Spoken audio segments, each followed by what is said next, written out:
It was the sweltering summer of 2012, and a 15-year-old teenager was facing a highly frustrating problem. Because he had a late birthday, he was still 15 while almost all of his close friends had already celebrated their 16th birthdays. This minor age difference meant that while all of his friends were out easily securing official summer jobs at local grocery stores and fast food joints, no traditional business would even consider hiring him. He was desperate to earn some spending money of his own, so he decided to take matters into his own hands and look for alternative ways to make cash. He began browsing through Craigslist, specifically searching for off-the-books odd jobs that did not require a formal work permit. It did not take very long before he found an ad that seemed absolutely perfect for what he was looking for. The title of the listing read, "Looking for house cleaning services paying $10 an hour." The advertisement was very simple and clean, featuring just 2 photographs. One showed the exterior of a nice, typical, middle-class suburban house, and the other showed a tidy living room interior. The listing mentioned that the homeowner lived in the next town over, and the only listed method of contact was through a private email address. Without hesitating, the teenager sent an email to the poster, explaining that he was only 15 years old, but was highly motivated, responsible, and more than willing to clean the house for the advertised rate of $10 an hour. To his utter surprise, the homeowner responded in less than 10 minutes. The man laid out his daily work schedule and explained exactly when he would need the teenager to be available. The teenager replied that the schedule worked perfectly for him, but then the man asked a very practical question. He wanted to know if the teenager had a reliable means of transportation to get to and from the house every day. At that exact moment, the teenager realized he had made a major oversight. He had not even considered how he would travel to the next town, and he knew his mother would not be able to drive him back and forth every day because of her own busy work schedule. But before he could even reply with his worries, the man offered an incredibly generous solution. He said that he actually worked very close to the teenager's neighborhood, so coming over to give him a lift to and from the house every single day would not be a problem at all. It seemed like an incredibly lucky break. Without even asking his mother for permission first, the teenager eagerly agreed to the arrangement. The man asked for his home address, and the teenager sent it over.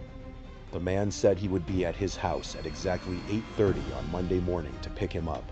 Come Monday morning, the teenager walked outside and waited by the curb. Right on time, a sleek black 2005 Nissan Maxima pulled up to the house. The man driving the car had a thick, dark beard and was wearing a New York Mets baseball cap. He did not look like he was dressed to go to a professional office job, but the teenager did not think much of it at the time. The man introduced himself as James. The car ride over to the house was relatively quiet but pleasant. Once they arrived at the suburban home, James unlocked the front door, handed the teenager the house key, and told him to just straighten things up, fold some laundry, and keep the place tidy. Then, James got back into his car and drove off in a major hurry. The teenager found it a bit unusual that a grown man would trust a 15-year-old stranger completely alone in his house. But he brushed the thought aside and got to work. The house itself was actually not very messy at all. All the teenager had to do was fold a few piles of clean clothes, wash some dishes in the sink, and use a small hand vacuum to tidy up some of the carpets. However, there was one major issue that made the work environment incredibly difficult. The house was extremely hot. It felt significantly warmer inside the house than it did outside in the midsummer sun. The teenager looked around and noticed that every single window in the house seemed to be completely sealed shut. He wanted to turn on the air conditioning system, but he was too polite to touch the thermostat without getting permission first. He endured the suffocating heat for 6 long hours until James finally returned at the end of the day.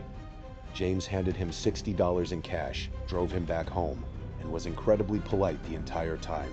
The teenager felt like he had truly lucked out. This routine went on smoothly for a good 2 weeks. His mother was perfectly fine with the arrangement because James was highly reliable, extremely polite, and always paid the teenager exactly what was promised. But then, one Friday night, the comfortable routine was shattered. The teenager woke up in the dead of night feeling intensely thirsty. He quietly got out of bed to go to the kitchen to grab a glass of water. As he walked past his bedroom window, something caught his eye. He looked outside into the pitch-black yard, and his blood ran cold. There was a dark silhouette of a person, standing directly outside in the grass, staring intently through the glass right into his bedroom. The teenager let out a terrified scream. His parents came running into his room to see what was wrong, but by the time they turned on the lights and looked outside, the mysterious intruder had already vanished into the darkness. The next time the teenager went to work, the weather outside was absolutely brutal, reaching at least 100 degrees. Inside the sealed house, the heat was completely unbearable. The teenager finally worked up the courage to ask James if he could please turn on the air conditioning. James looked at him with a straight face and said that the system was broken, but then, James said something that made the teenager feel incredibly uncomfortable. He told the teenager that if he got too hot while working, he should just take off all of his clothes. The teenager laughed nervously, desperately hoping the man was just making a highly inappropriate joke. But James did not laugh. He was completely serious. A heavy wave of dread washed over the teenager. James dropped him off at the house and drove away. Inside, the temperature had soared to at least 105 degrees. The heat was so intense that the teenager had to work completely shirtless, and he had to constantly step out onto the back porch just to breathe the slightly cooler outside air. He barely managed to drag himself through the rest of the day. The very next day, during the car ride to the house, James delivered some highly unwelcome news. He told the teenager that he actually had the day off from work and would be staying at the house to help him clean. The teenager was not happy to hear this at all. He much preferred being left alone, especially after the creepy comment from the day before. Throughout the day, the teenager noticed a deeply unsettling pattern. No matter which room he went into to clean, James would slowly follow him, lingering in the doorway and watching his every move. Feeling increasingly suffocated and anxious, the teenager decided he needed to escape the man's gaze for a moment. He ran upstairs to the bathroom, making sure James was not following close behind him. He stepped inside, closed the door, and locked it securely. But as he stood in the bathroom, his eyes drifted up to the corner of the ceiling. He noticed a tiny, dark object pointing directly down from the wall. He got closer and was absolutely horrified to realize it was a miniature hidden camera, positioned to capture the entire room. He began scanning the rest of the bathroom in a panic, and sure enough, he spotted a second hidden camera tucked away in the bottom corner near the floor. Terrified, he began searching the entire bathroom to see what else might be hidden. He opened the wooden cabinet underneath the sink, hoping to find some answers, but what he discovered was infinitely worse than he could have ever imagined. Sitting in the dark cabinet were two massive stacks of VHS tapes. Each individual tape had a yellow sticky note attached to it with a handwritten name. The teenager looked at the tape sitting directly on top of the stack, and his heart completely stopped. The sticky note had his own name written on it in bold letters. A wave of intense nausea hit him. He realized he was in extreme danger and had to find a way to get out of that house and get home safely. Just then, there was a loud, firm knock on the bathroom door. It was James, asking if he was doing all right in there. The teenager tried his absolute best to keep his voice from shaking, replying that he was suddenly feeling very sick and asking if James could please drive him home right away. James paused for a moment before agreeing, saying that he actually had to run some errands anyway. The teenager stepped out of the bathroom, and James told him to wait by the front door while he quickly used the restroom himself. Once they got into the car, the atmosphere was completely different. For the first half of the ride, James did not say a single word. He just stared straight ahead at the road with a cold, blank expression. The teenager looked out the window and quickly realized they were not taking the usual route. In fact, they were driving in the complete opposite direction of his neighborhood. Terrified, the teenager nervously asked where they were going. James slowly turned his head, looked him dead in the eye, and asked what he had been doing in the bathroom. The teenager panicked and remained completely silent. James asked again, his voice dropping into a deep, aggressive growl. Fortunately, they came to a sudden halt at a red traffic light. Seizing his only chance at survival, the teenager unlocked the passenger door, threw it open, and sprinted out of the car into the busy street. He ran as fast as he could, dodging behind buildings until he was completely out of sight. He pulled out his phone, called his mother while sobbing hysterically, and begged her to come pick him up. His mother rushed to his location and immediately contacted the police. The authorities wasted no time and executed a search warrant on James's house. Beneath the bathroom sink, they uncovered the massive hoard of VHS tapes. The footage on those tapes was far more monstrous than anyone could have predicted. While some tapes showed children performing ordinary house cleaning tasks, other tapes captured horrific acts of abuse. The most chilling part of the entire investigation was that several of the children identified in those videos were listed as active missing persons. James was arrested and faced a mountain of severe charges, including child pornography and kidnapping. The teenager realized with absolute certainty that if he had not jumped out of that car at the red light, he likely would have become another missing child statistic. And so, life went on, but the lurking dangers of online classifieds remained ever present. Fast forward to about 3 months ago, when a young college student and his roommate decided they wanted to buy a used couch for their apartment. They had a very tight budget, so they figured Craigslist would be the perfect place to search for cheap, second-hand furniture. The young man spent some time scrolling through the listings, and after clicking through about 3 pages of advertisements, he found a listing for a beautiful black leather couch.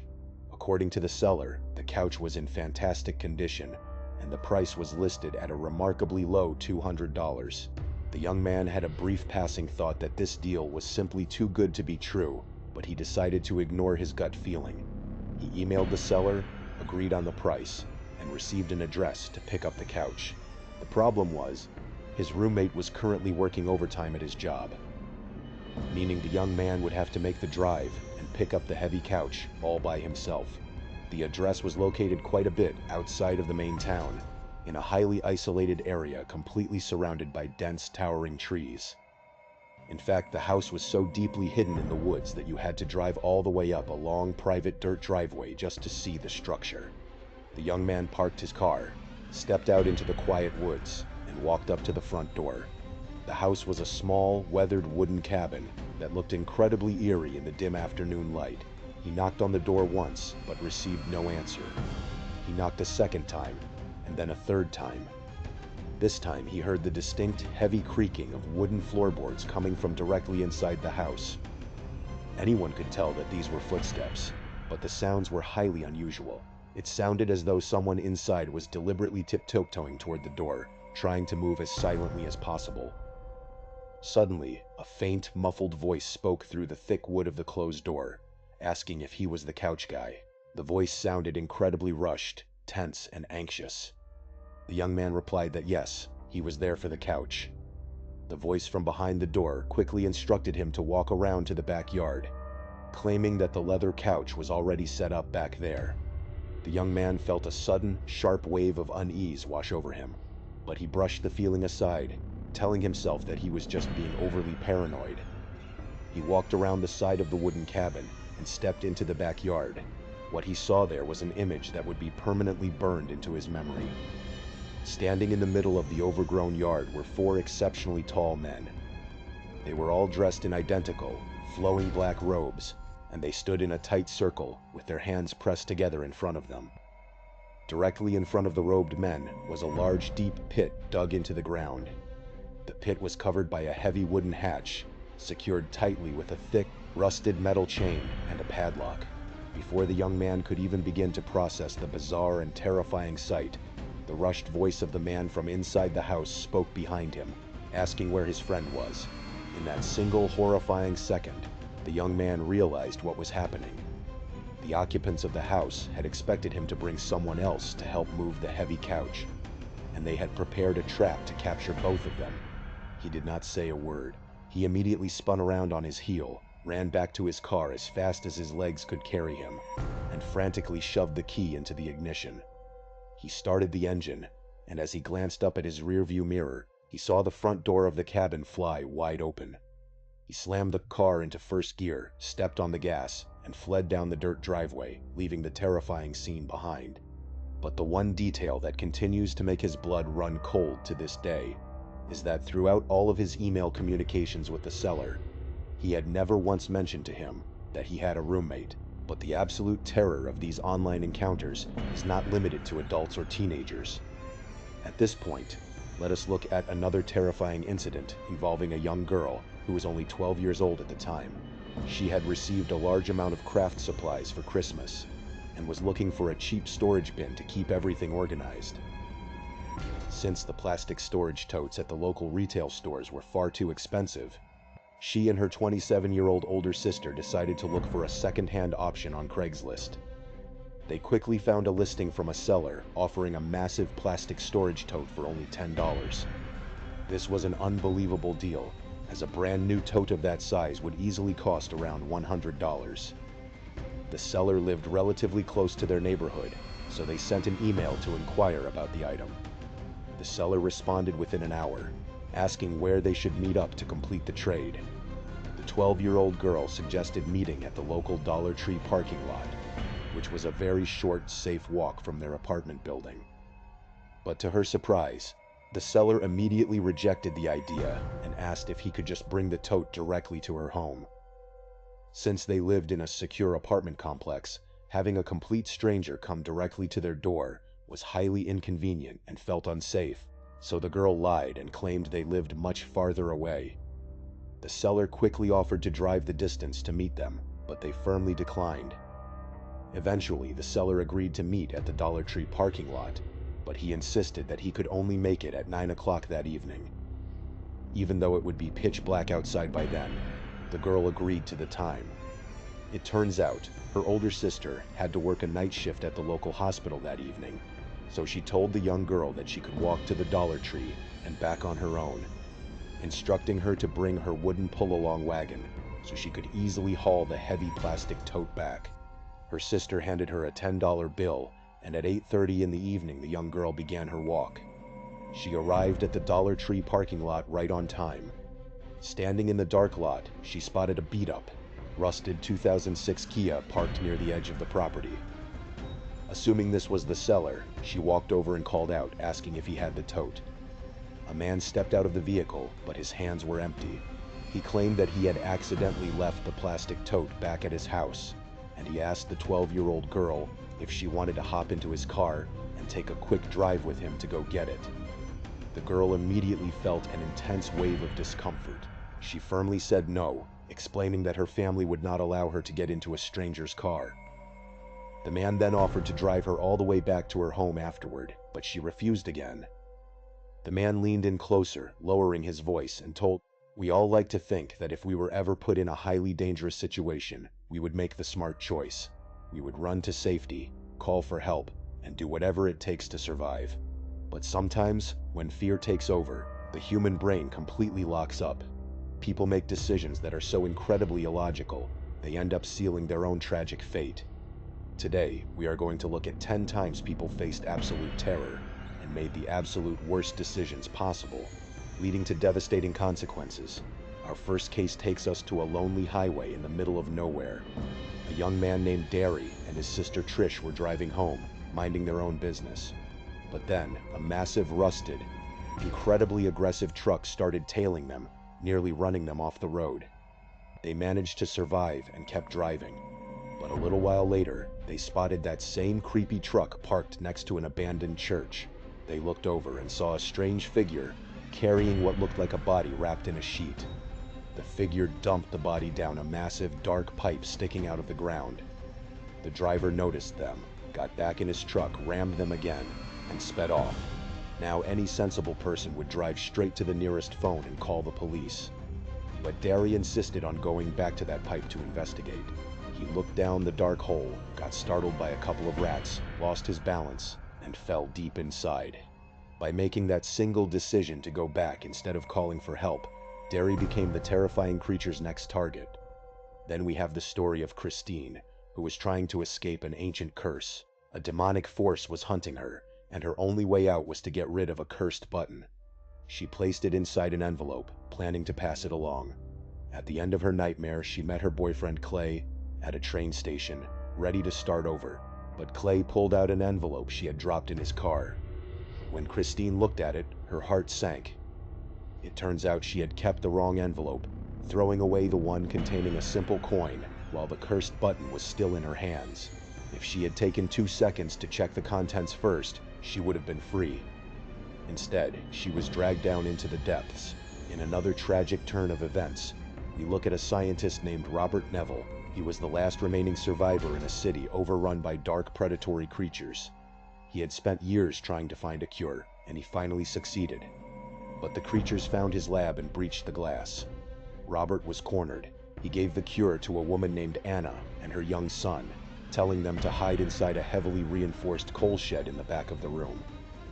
Robert then pulled the pin on a grenade and charged at the monsters, sacrificing his life to save them. But the big tragedy here is that his sacrifice was completely unnecessary.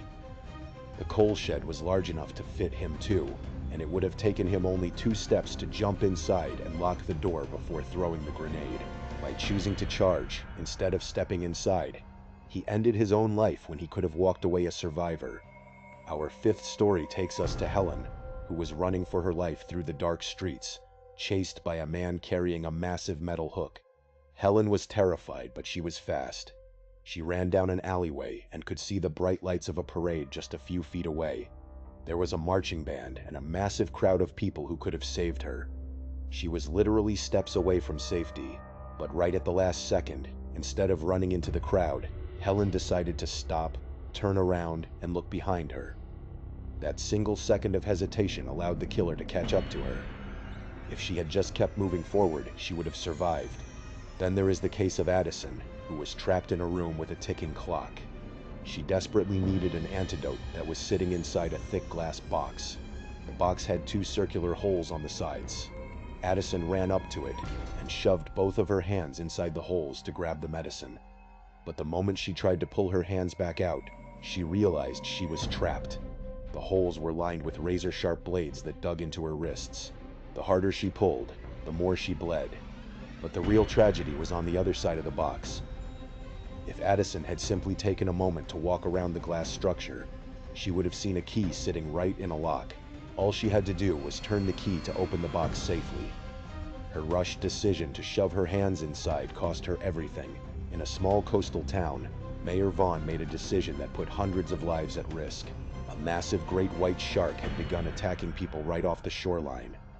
The local sheriff wanted to close the beaches immediately, but Mayor Vaughn refused, worried about losing summer tourism money. He chose profit over safety, keeping the beaches open and pretending everything was fine, which led to more tragic attacks. Then we have Charlie, a young boy, who disarmed his family's security system during a night where crime was legal, letting a begging stranger inside. This single mistake allowed a gang of killers to breach their home.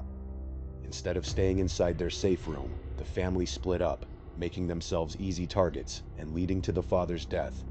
Next, Laurie Strode finally trapped her longtime attacker, dangling him upside down.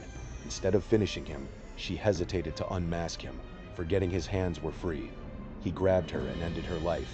Tatum, cornered in a garage, tried to squeeze through a tiny pet door instead of running out the open door or using a tool as a weapon. She got stuck in the small opening and met her end. Finally, Dr. Gordon sawed off his own foot to escape his shackles, failing to realize he could have used the saw itself to reach out and grab a nearby phone. Fear can completely disable our logic. In these terrifying moments, a single wrong decision or a moment of hesitation can mean the difference between life and death. Thank you so much for watching. Let me know what you thought of today's episode in the comments. And remember, we have a whole playlist of true crime episodes ready for you to binge right now. Until next time, see ya. Imagine working the night shift at a quiet campground in Indiana. It is just you in a tiny 8-foot by 8-foot wooden shack surrounded by nothing but pitch black woods. For one young man, it was a sweet deal where he could just play video games all night. But during his first week, the guy quitting the job warned him about the payphone outside the shack. He said it rang every night at exactly 4:17 in the morning, but only once. The old worker figured it was just an automated test call, so he never answered. For the first few months, the new guy did not pay attention. But by August, he started leaving the shack windows open to catch the cool night breeze. Sure enough, at exactly 4:17, the phone would ring once. The ring sounded creepy and deep, as if the payphone was submerged in water. One night he decided to answer it. He waited by the phone, and when it rang, he picked it up. There was no sound, just dead air. He said hello several times, but there was absolutely nothing. He did this every night for a week with the same result, so he gave up. Fast forward to October. The weather was cooler and the campground was much emptier, but the memory of that strange phone call kept bugging him. He decided to try answering it one more time. He stood by the phone in the dark, and when it rang, he picked it up and said hello. This time, he heard a distinct sound. It was someone inhaling deeply through clenched teeth. Then a rough, gravelly voice spoke his complete name, first, middle, and last. It was a voice he had never heard before in his life. The sheer terror froze his throat. He hung up immediately, put some change in, and dialed *69 to trace the call. The operator system revealed the call came from California, but he was in Indiana. He never answered that phone again. And then there are the dangers of working late nights in isolated offices. Another young man was working the night shift in a quiet industrial district. At 11:30, just 15 minutes before his shift ended, a massive crashing sound echoed through the office. Someone had thrown a large rock through one of the front windows. The district was completely empty, and no other businesses were open. The worker froze in fear, called security to report the broken window, and ran out to his car in a panic. He drove off and eventually calmed down as he neared his home. But then he realized something chilling. He had not unlocked his car when he got in. It had been unlocked the whole time he was inside working. He swept his hand over the back seat, half expecting to feel an intruder, but thankfully it was empty. He got home, called a friend who was out drinking, and decided to join him. He grabbed his bicycle and started riding over. As he was pedaling down the dark road, he heard another bicycle riding behind him. He moved to the side of the road to let them pass. The other rider slowly pulled up beside him, shot him a purely insane smile, and kept riding on ahead. That was when the young man realized the stranger was riding his mother's cruiser bicycle. Terrified, he sprinted back home. When he arrived, his mother's bicycle was indeed missing, and parked in the driveway was his car, with the rear left door standing wide open. Someone had been hiding in his back seat the entire time he was driving home from work, and they had used the opportunity to steal the bike. But sometimes the danger is even closer to home. A man rented a newly renovated apartment from a friend. Soon he realized something was terribly wrong with the neighbor next door. She was a middle-aged woman who sat up all night listening to loud Christian radio and talking loudly to someone who was not there. Sleep was impossible, so he finally went over to ask her to keep it down. When she opened the door, he saw walls painted with colorful crosses and religious words. The windows were painted black, the carpets were stained, and there was dog waste everywhere, though there was no dog in sight. She simply stared and slammed the door, turning the radio up louder. The next night, while his girlfriend was over, the man woke up to a dark shadow standing by their bed. He thought he was hallucinating, but then the shadow spoke. It was his neighbor, holding a heavy object. She whispered that they should lock their doors, and walked out. The next morning, he heard her talking in tongues below his window, holding a plastic bag containing her rotting dead dog. The smell of decay was awful. He went upstairs to ask another neighbor what was going on, and learned she had broken into his place too. The upstairs neighbor had been watching television with his kids, got up for a snack, and turned around to find her standing behind his couch, holding a power drill.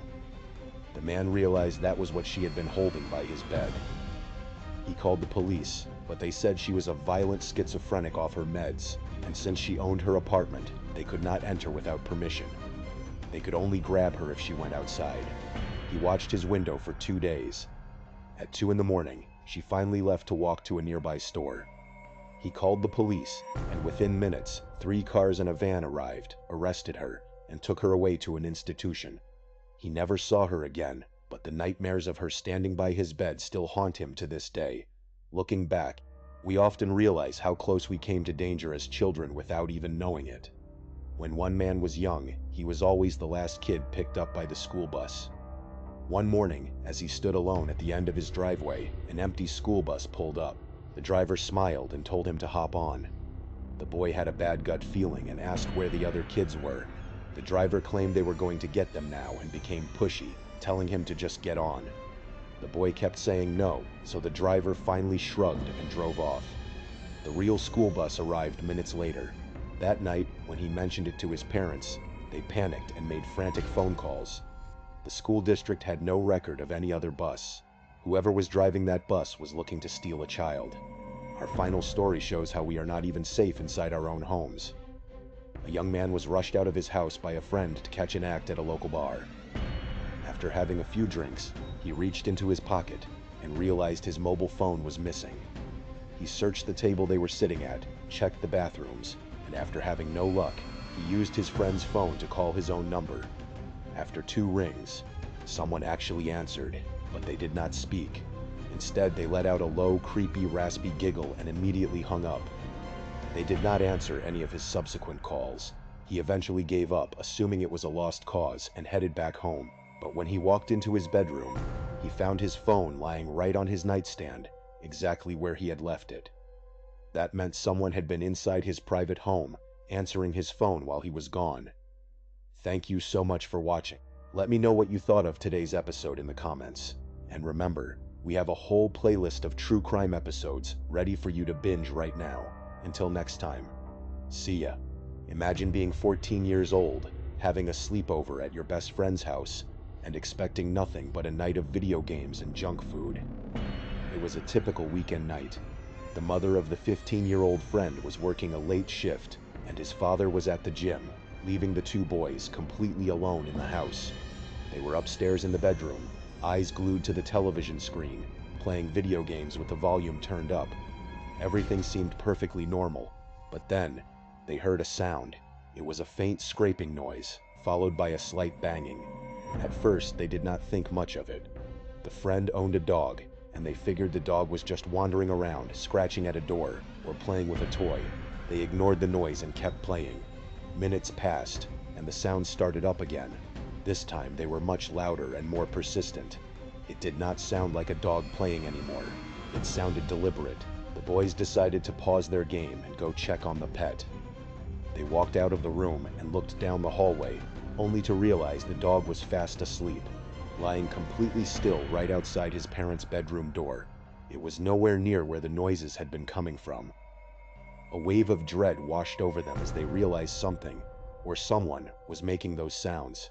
Fearing that a home invader was trying to break inside, the 2 boys rushed to find some protection. They went into the kitchen and grabbed a couple of knives, then found a pair of flashlights. Armed and terrified, they began to search the upper level of the house. They checked every single room, throwing open closet doors and shining their lights into the dark corners. Nothing was there. They slowly crept downstairs, keeping their lights off as much as possible to avoid drawing attention to themselves. They searched the entire ground floor, but again, they found absolutely nothing. The boys stood in the quiet house, trying to figure out where the noise could have come from. That was when they decided to check the backyard. This was a strange choice because the backyard was completely fenced in, and directly behind the fence there was a steep drop-off. It was a dangerous cliff-like slope, making it nearly impossible for anyone to climb up from that side. Still, they needed to be sure. They unlocked the back door and stepped out into the cool night air. They swept their flashlights across the lawn, but the search came up completely empty. There was no one in the backyard. The 14-year-old narrator was not satisfied. He convinced his friend that they should check the front of the house and walk all the way around the perimeter of the fence. They walked out the front door and decided to split up to cover more ground. The friend went to the left, and the narrator went to the right. As the narrator walked, he realized the right side of the fence connected directly to the neighbor's property. He turned back around to meet up with his friend, but when he looked over, he saw his friend standing completely frozen. His flashlight was shining directly toward the thick woods, right near that steep drop-off at the back of the property. The narrator walked over, feeling a cold chill, and aimed his own flashlight in the exact same direction. The bright beam cut through the darkness and illuminated a horrifying sight. A man, dressed entirely in black from head to toe, was standing perfectly still in the woods, staring right back at them. The moment the light hit his face, the narrator screamed at his friend to run. They bolted back inside the house, slammed the door shut, locked it, and dialed 911. A few minutes later, 2 police officers arrived. They searched the property, went into the woods, and looked around the drop-off, but they found no sign of the stranger. They told the boys to stay inside, lock all the doors, and call them back immediately if anything else happened. The boys' parents, who had been contacted, instructed them to stay downstairs on the couch just to be safe. About an hour passed. The boys were sitting in silence, trying to calm their racing hearts. Suddenly, the friend turned to the narrator and asked if he had seen that.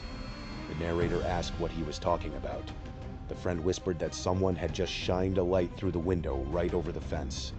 A second later, the narrator saw it too. A bright beam of light cut directly through the glass, sweeping across the dark living room. Terrified, they called 911 for the second time. The officers returned quickly, but once again, their search turned up nothing. Later that night, the friend's father finally got home. The boys took him out to the backyard to show him where they had seen the light. As they stood there in the dark, they all distinctly heard the sound of heavy footsteps walking nearby. The father tried to calm them down, claiming it was probably just a hunter navigating the woods. The boys went to bed, but they could not shake the feeling that they were being watched. 2 weeks later, the narrator returned to his friend's house for another sleepover. The parents were working late again. They tried to laugh off the previous incident, joking about the hunter in the woods. The friend let his dog outside to go to the bathroom. While they were talking, the narrator decided to peek out the back glass door to check on the dog. Through the darkness, he saw a head peeking over the fence. Staring right at the house, they quickly called the dog inside, locked the door, and ran upstairs to the bedroom. A few minutes later, they heard noises again. The narrator looked out the bedroom window and saw the exact same figure peeking over the fence. They grabbed their knives and flashlights, went back into the yard, and aimed the light toward the fence. The beam illuminated the distinct outline of a human head. They ran back inside and called 911. The police arrived, searched the area for 5 minutes, and left when they found nothing. The boys did not want to call the parents because they were afraid they would not be believed. But 2 hours later, they heard a massive booming sound. It was the loudest banging they had ever heard, starting on the left side of the house and moving rapidly toward the front door. Panic took over. They grabbed the dog, ran into the parents' bedroom, barricaded the door, and retrieved the father's gun. They called 911 again, but the police found no one. The intruder had vanished into the night, never to return. This kind of terror is not unique. In the summer of 2008, another 14-year-old boy named Jesse was having a sleepover with his friend. They were in the living room, playing Call of Duty on the television, enjoying the fact that Jesse's parents were away for the night. They were being as loud as they wanted, eating junk food, and lost in the game. Eventually, they decided the narrator would stay over. Jesse went upstairs to use the bathroom, and the narrator went downstairs to call his mother in private to get permission. When the narrator walked back upstairs, he found Jesse standing in the hallway, looking completely confused and pale. Jesse asked why he was downstairs, explaining that he thought he had just heard someone moving around in the spare bedroom, right next to the bathroom. The narrator assured him that he had been downstairs the entire time making a phone call. Jesse's face filled with concern. He walked slowly toward the bedroom door, put his ear against the wood, and then cracked it open. The room was dark, but there was enough ambient light to see that it was empty. They figured they were just being paranoid, turned the game back up, and went back to playing, but then the match ended. As the game transitioned to a silent loading screen, the living room fell completely quiet. In that sudden silence, both boys froze. They heard a distinct, human grunt coming from the upstairs bedroom they had just checked. Jesse quickly muted the television. They listened closely. The house was dead silent now. Jesse whispered that whoever was up there must have stopped making noise the moment the television went quiet, meaning they were listening to them. Jesse whispered that they needed to escape through the back door immediately, as it would be much quieter than using the front door. They crept out of the house and into the backyard. Once safe outside, Jesse dialed the police. For some reason, the narrator turned on his phone flashlight and aimed it up at the window of the upstairs bedroom. His heart dropped.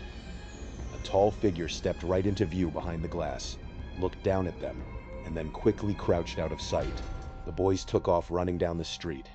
They only returned when they saw the flashing red and blue lights of a police car parked outside. As they waited by the car, they saw a man walk out from the side of the backyard. He was massive, around 6'5" in his mid-40s, walking incredibly fast while trying to remain silent. They screamed for the officers, but the man disappeared into the darkness. Inside the house, the police found a giant cloth bag pulled from under the bed with clothes missing, money stolen from the desk, and the computer turned on. The intruder had been living in their shadows. In that same summer of 2008, a 12-year-old boy was sleeping over at his friend Calvin's house in a rural part of New Jersey. Calvin's backyard bordered a dense forest that stretched out for hundreds of yards. Because Calvin's family came home unexpectedly early, and the house became very busy, the two boys decided it would be fun to pitch a tent in the backyard and sleep under the stars. They set up the tent in about 15 minutes, using the backyard nightlight to guide them. After goofing around, they turned off the light and settled into their sleeping bags. But the narrator could not sleep. He tossed and turned for 3 hours. Sometime during the night, he heard a strange, rattling, creaking sound coming from the wooden fence. He wanted to wake Calvin, but he assumed it was just the wind. But the sound kept going, a rhythmic pushing against the wood. It was deeply unsettling. Finally, needing to use the restroom, he woke Calvin up and told him about the noise. Calvin insisted it was just the wind, but the narrator needed to see for himself. He unzipped the tent, stepped outside into the pitch black, and walked over to flip on the backyard nightlight. When the light flooded the yard, the narrator gasped. There was a person leaning over the wooden fence, head down, actively pushing against the wood. The narrator immediately switched the light off and dove back into the tent, whispering frantically to Calvin about what he had seen. Suddenly, the creaking noise stopped. The yard was dead silent. Calvin suggested they make a run for the back door of the house. Calvin unzipped the tent door, scrambled out, and suddenly let out a blood-curdling scream. The narrator jumped out right behind him and sprinted for the house, not daring to look back. Once safely inside, the narrator asked Calvin why he had screamed. Calvin, trembling, said that when he stepped out of the tent, a man was standing right next to them, within arm's reach, watching them sleep. They spent the rest of the night in Calvin's upstairs bedroom. Even with the window closed, the narrator could still hear the distant, faint creaking of the fence being pushed in the dark. These chilling stories serve as a dark reminder that the places we feel safest, our own backyards, can easily become the hunting grounds for predators who wait in the dark for a moment of vulnerability. None of the intruders in these cases were ever caught. They simply vanished back into the shadows of the woods, leaving behind families haunted by the terrifying knowledge of how close they came to a tragedy. It truly makes you wonder how many times we are being watched from the darkness without ever realizing anyone is there. Thank you so much for watching. Let me know what you thought of today's episode in the comments. And remember, we have a whole playlist of true crime episodes ready for you to binge right now. Until next time, see ya. My name is Patrick McCabe, and growing up, I had some of the most severely misaligned teeth you could possibly imagine. It was a massive aesthetic nightmare, and it impacted my self-confidence deeply. Because of this and a variety of personal circumstances, I ended up getting my wisdom teeth removed much later in life than most people do. Normally, teenagers undergo this procedure during high school, or at the very latest, during their early college years. But I was different. I did not even sit down for an initial consultation with an oral surgeon until after I had already graduated from college. The extraction process was incredibly painful, and the recovery turned out to be one of the most physically irritating, exhausting periods of my entire life. I will not bore you with every single detail about the swelling, the liquid diet, and the constant ice packs, but there is one crucial detail that you absolutely must know. For whatever reason, the post-surgery pain I was experiencing was so severe that I could not sleep through the night without taking heavy pain medication. To cope with this, I developed a strict system. I set alarms to wake myself up every 3 hours, on the dot, to take another pill, constantly cycling between the 2 different medications I had been prescribed. It was an awful, draining cycle, but it was the only way to prevent massive, throbbing toothaches that would otherwise have me awake and quite literally in tears. As you can imagine, My sleep schedule was completely destroyed during this period. My body quickly became accustomed to sleeping in short, 3-hour bursts, followed by periods of groggy wakefulness, and it was incredibly difficult to return to a normal routine even after my physical recovery was over. That was honestly the worst part of it all. The sleep deprivation made me feel like I was barely human anymore. I was constantly waking up, staring at the walls, taking pills, and trying to drift back into a restless sleep. It was a bizarre, exhausting existence, and I hate even thinking back on it now. One night, during the first week of my recovery, my alarm went off at around 4 o'clock in the morning. I got up, took my medication as scheduled, but for some reason, I just could not fall back asleep afterward. I do not know if it was a side effect of the pills, or the fact that our central air conditioning had suddenly stopped working, but it was incredibly hot in my bedroom. It felt way hotter than usual, almost suffocating. I remember tossing and turning for about 10 minutes, feeling increasingly frustrated, before deciding I had to do something about the heat. The only thing I could think of was to slide my bedroom window open, which I did. That helped let in a slight breeze, but I still lay there, completely unable to drift off. So there I was, lying miserably in bed in the dark, praying with every fiber of my being that my eyes would grow heavy. But of course they did not. At one point, as I lay there in the quiet room, I started picking up on a very strange, distinct noise coming from just outside my window. Since I never slept with my window open, my initial thought was that it was just some normal outdoor sound that I simply was not used to hearing. But the more I listened, the more I got the feeling that it was not normal at all. It sounded like a persistent scratching, as if some kind of small animal were dragging its sharp claws across a hard surface. That is the best way I can describe it. After a few minutes, the scratching noise grew significantly louder, and I realized with a jolt of alarm that it was coming from directly above me. It was on the roof. And then, a few seconds later, the scratching started to move across the shingles, gradually fading out of earshot as it traveled toward the front of the house. At this point, I was pretty positive that it was some kind of wild critter messing around on the roof. My family lives in a very heavily wooded area, so we have had our fair share of curious raccoons, squirrels, and pest infestations over the years. I really wanted to just ignore the sound, pull the blankets over my head and try to sleep, but I knew my dad would be absolutely livid if another animal managed to burrow its way into our attic. The last time that happened, it caused a lot of expensive structural damage, so I had to do something about it. Plus, it was not like I was on the brink of falling asleep anyway. I was wide awake, my mind racing from the heat and the broken sleep. Without thinking about it too much, I threw my covers off, stood up, and made my way through the quiet house toward the garage. Once inside, I grabbed one of my dad's heavy-duty metal flashlights and walked back through the dark hallway to the back door. My bedroom sits on the ground floor near the rear of the house, which is where the roof line is at its lowest and most accessible point, so I figured I would check that area first. I unlocked the back door, stepped out into the humid night, and made my way over to the spot right beneath my bedroom window. I clicked on the flashlight and started sweeping the powerful beam of light across the roof shingles. I did not see anything up there. I let out a sigh, assuming the animal had simply scrambled to a different section of the roof in the time it had taken me to get out of bed and walk outside. But I wanted to be sure it was gone, so I began walking around the side of the house, trying my best to illuminate as much of the roof as possible. I figured all I needed to do was catch the animal in the light to scare it away, which would be easy enough if I could just find the damn thing. I was slowly scanning the roof near the front of the house, where the architecture of the building rises nearly twice as high, when I suddenly spotted something shift in the very corner of my flashlight beam. It was a quick, sudden movement that did not look like a small animal. With a rapid flick of my wrist, I shot the full beam of the flashlight directly toward the spot where I had seen the motion, and I nearly passed out from the sheer shock of what I saw. There, standing upright on the sloping roof of my family home, was a person. It was not a raccoon, it was not a wild animal, but a fully grown naked human being.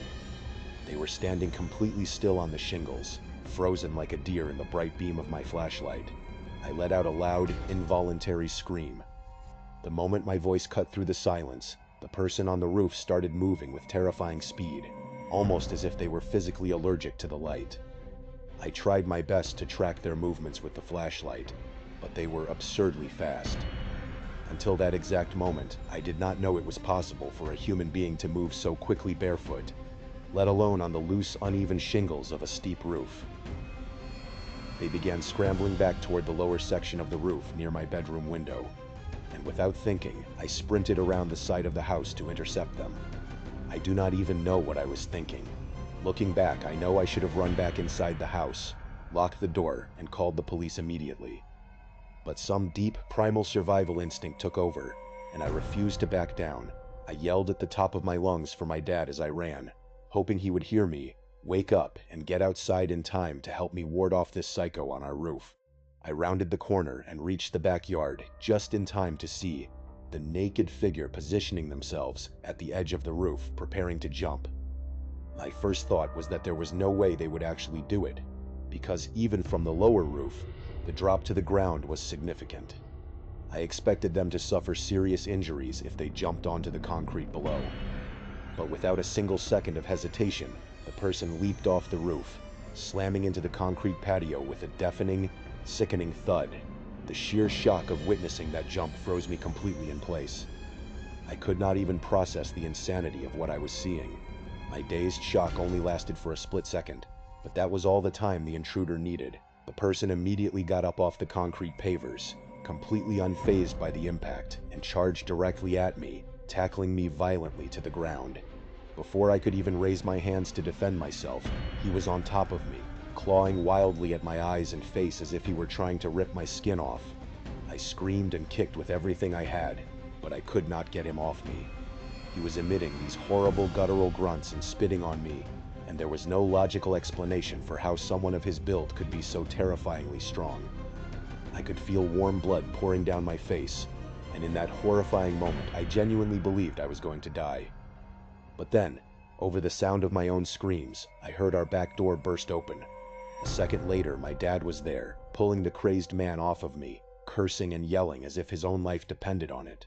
It was a life or death struggle.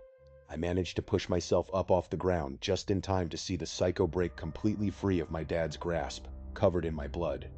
Instead of continuing the attack, he turned, ran to the edge of our yard, scaled our high wooden fence, and vanished into the darkness of the woods.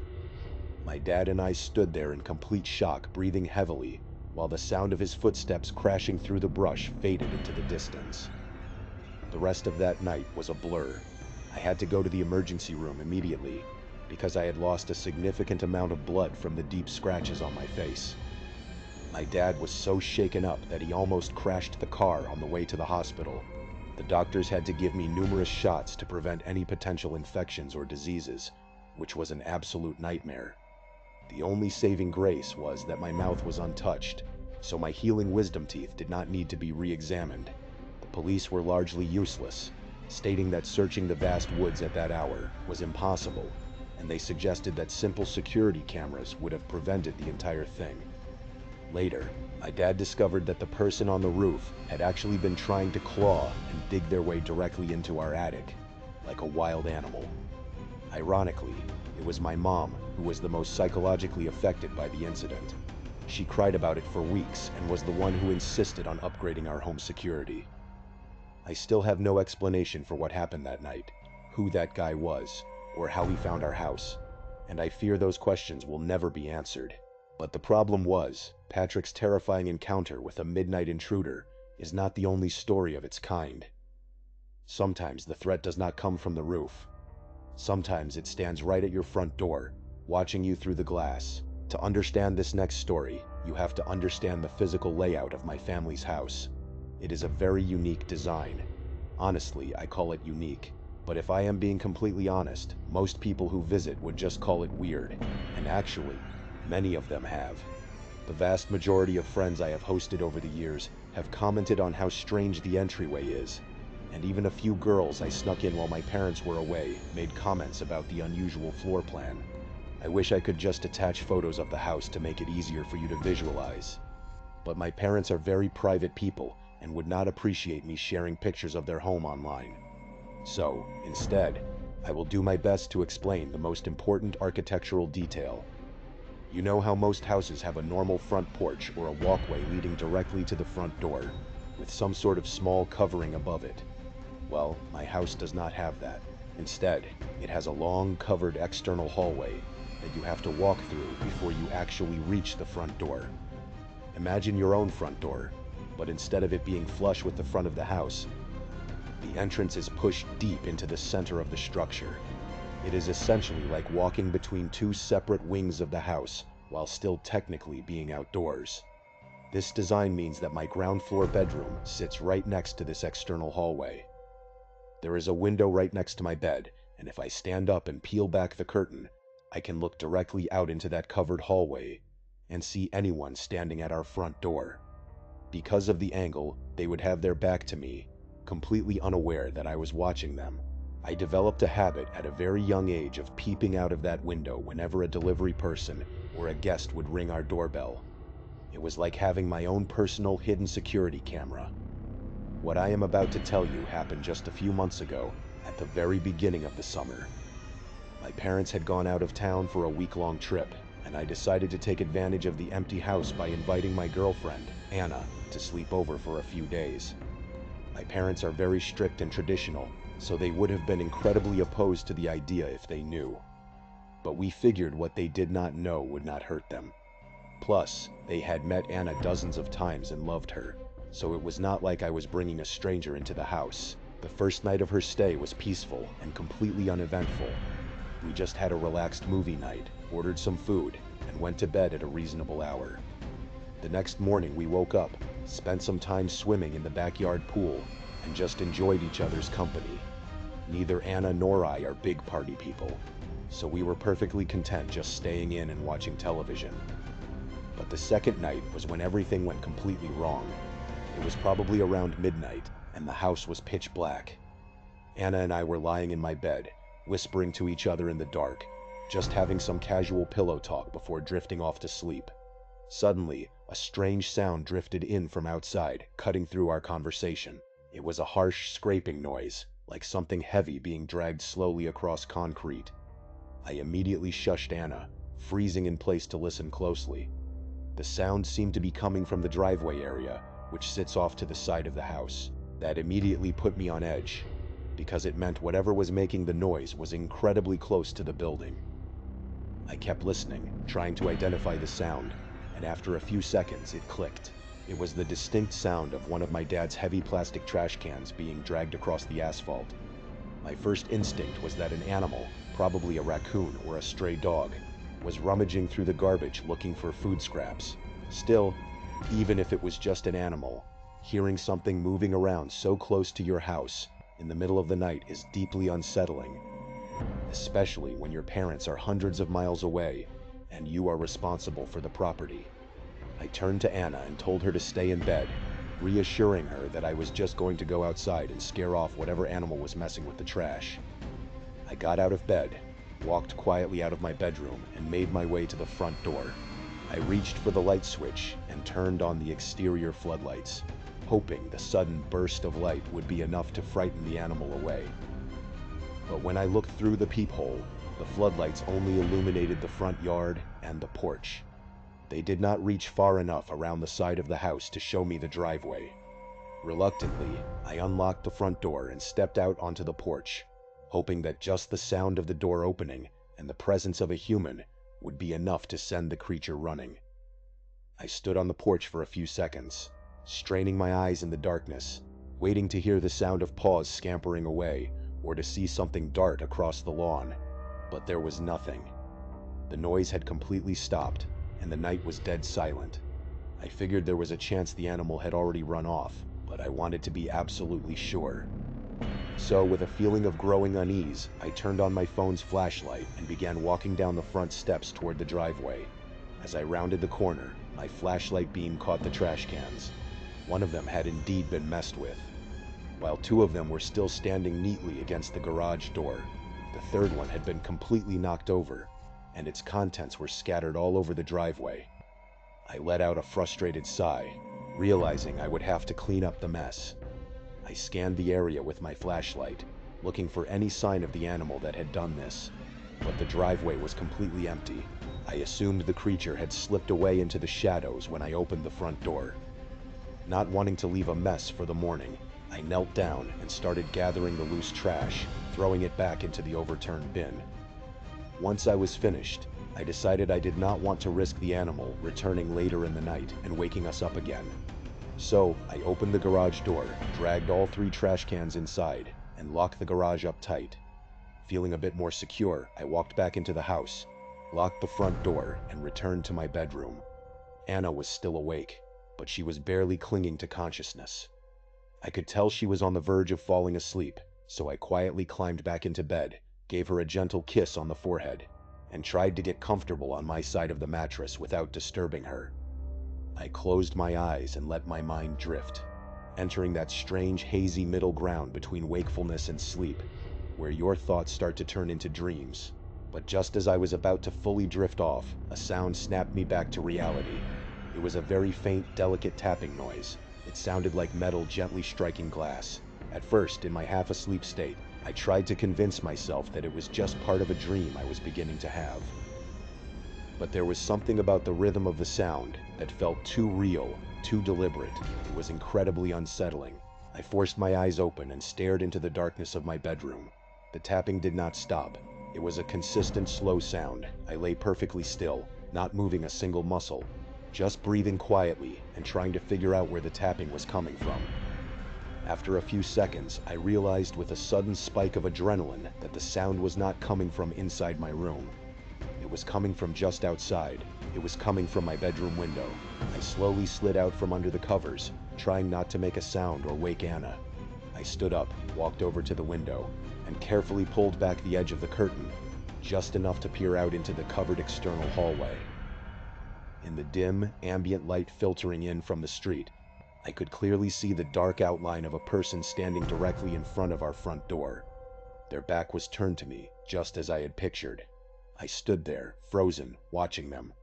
They were holding something small in their hand, and they were lightly, repeatedly tapping it against the glass pane of the front door, over and over and over again, in a steady, creepy rhythm, as if they were waiting for someone to come and answer. It was absolutely insane. It was past midnight, the house was completely dark, and this stranger was just standing there, tapping on the glass. I tried to make out the details of their clothing or their height, but it was too dark to see anything clearly. As I stood there transfixed by terror, I suddenly saw the figure's shoulders shift. They were starting to turn around. Panic flared in my chest. Without thinking, I quickly ducked down below the windowsill, letting the curtain fall back into place. My heart was pounding so hard I was worried the person outside would hear it. I crouched there on the floor in the pitch black, terrified that they had spotted my movement through the glass. I stayed in that position for what felt like an eternity, but was probably only a minute, trying to gather the courage to look again. I knew I had to look. I had to know if they were still there, or if they were trying to find a way inside.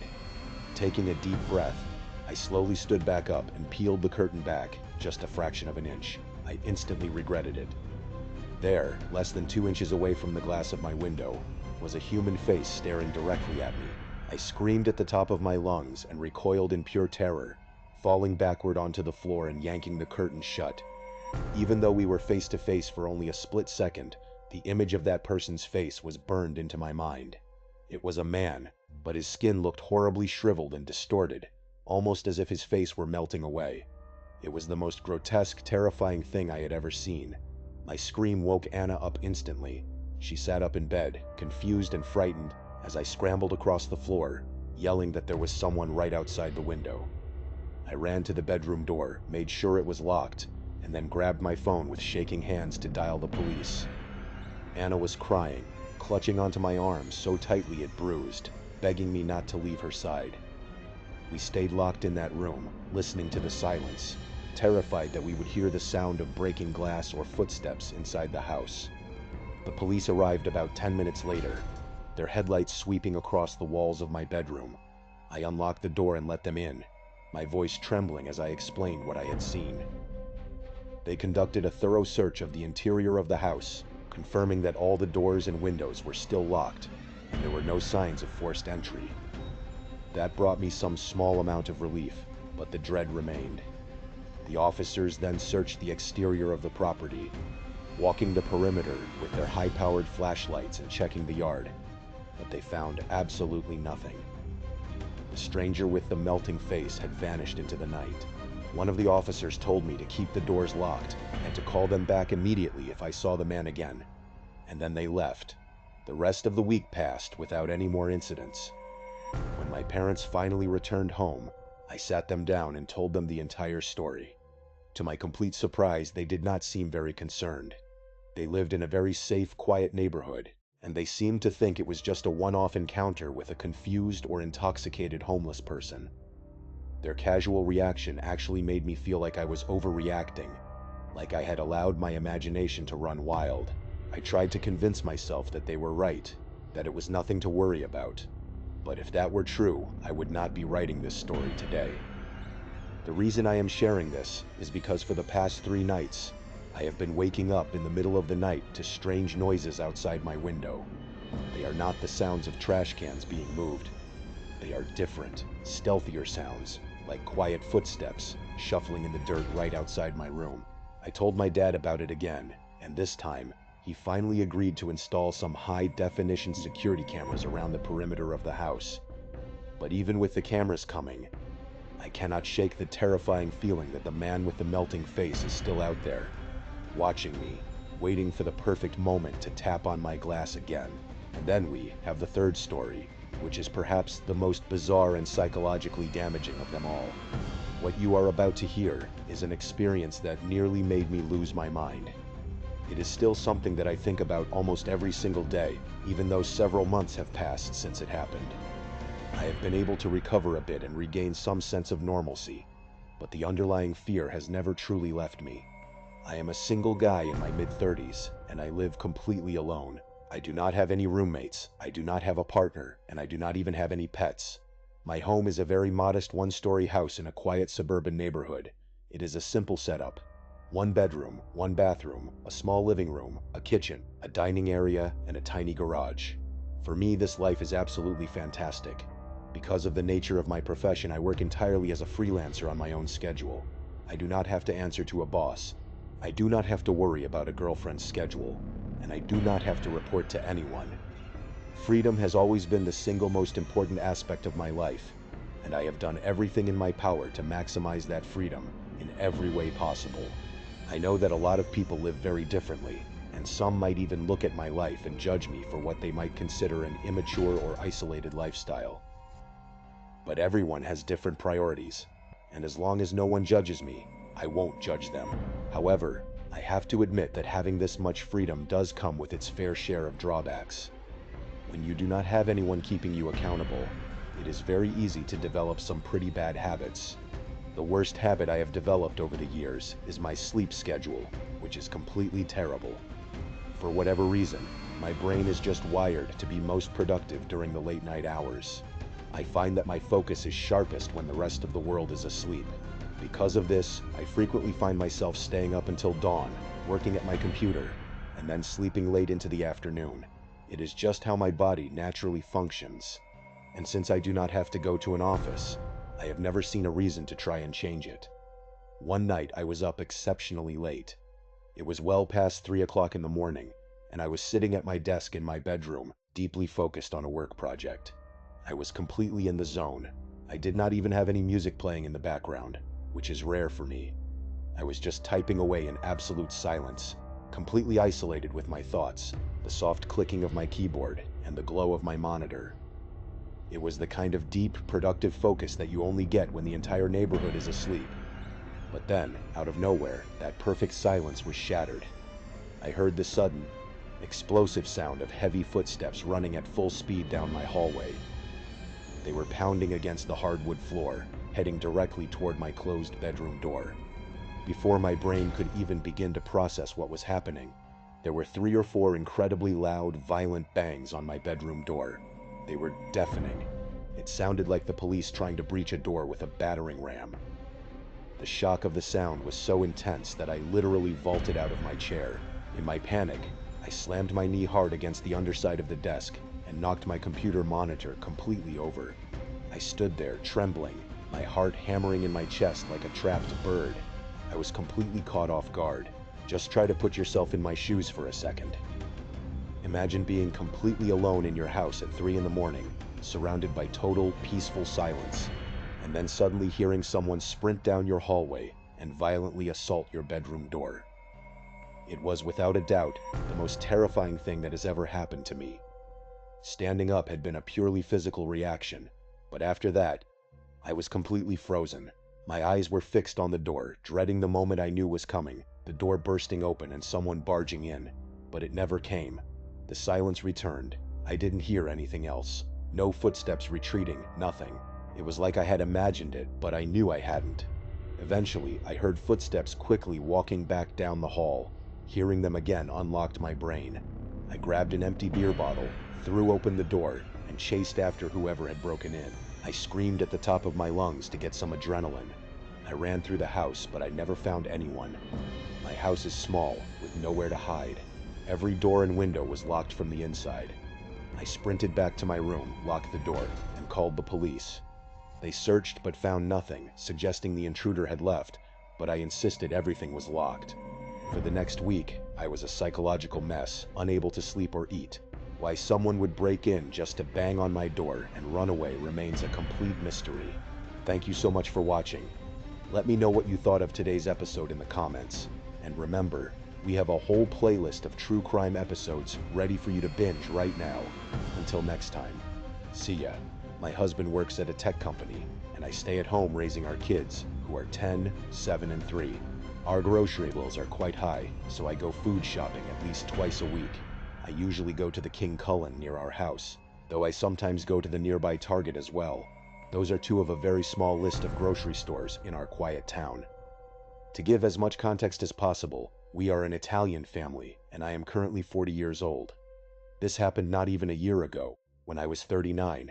I was running behind on shopping one day, so I went much later than usual. The King Cullen closes at 10, and it was definitely past 9 o'clock already, so I hurried over to the store with my flyers and coupons. The kids were complaining about a lack of food in the house, so I had to get a quick grocery run in. Most days, I would have to go shopping with my 3-year-old daughter, Haley. But since it was late, and my husband was home from work, for once I was able to go shopping alone, which I consider a luxury. I arrived at the King Cullen, which was pretty empty since it would soon be closing. I grabbed a cart and quickly started doing my laps down the aisles, grabbing whatever was on my list. I was in the cereal aisle when I got a tap on my shoulder, which startled me.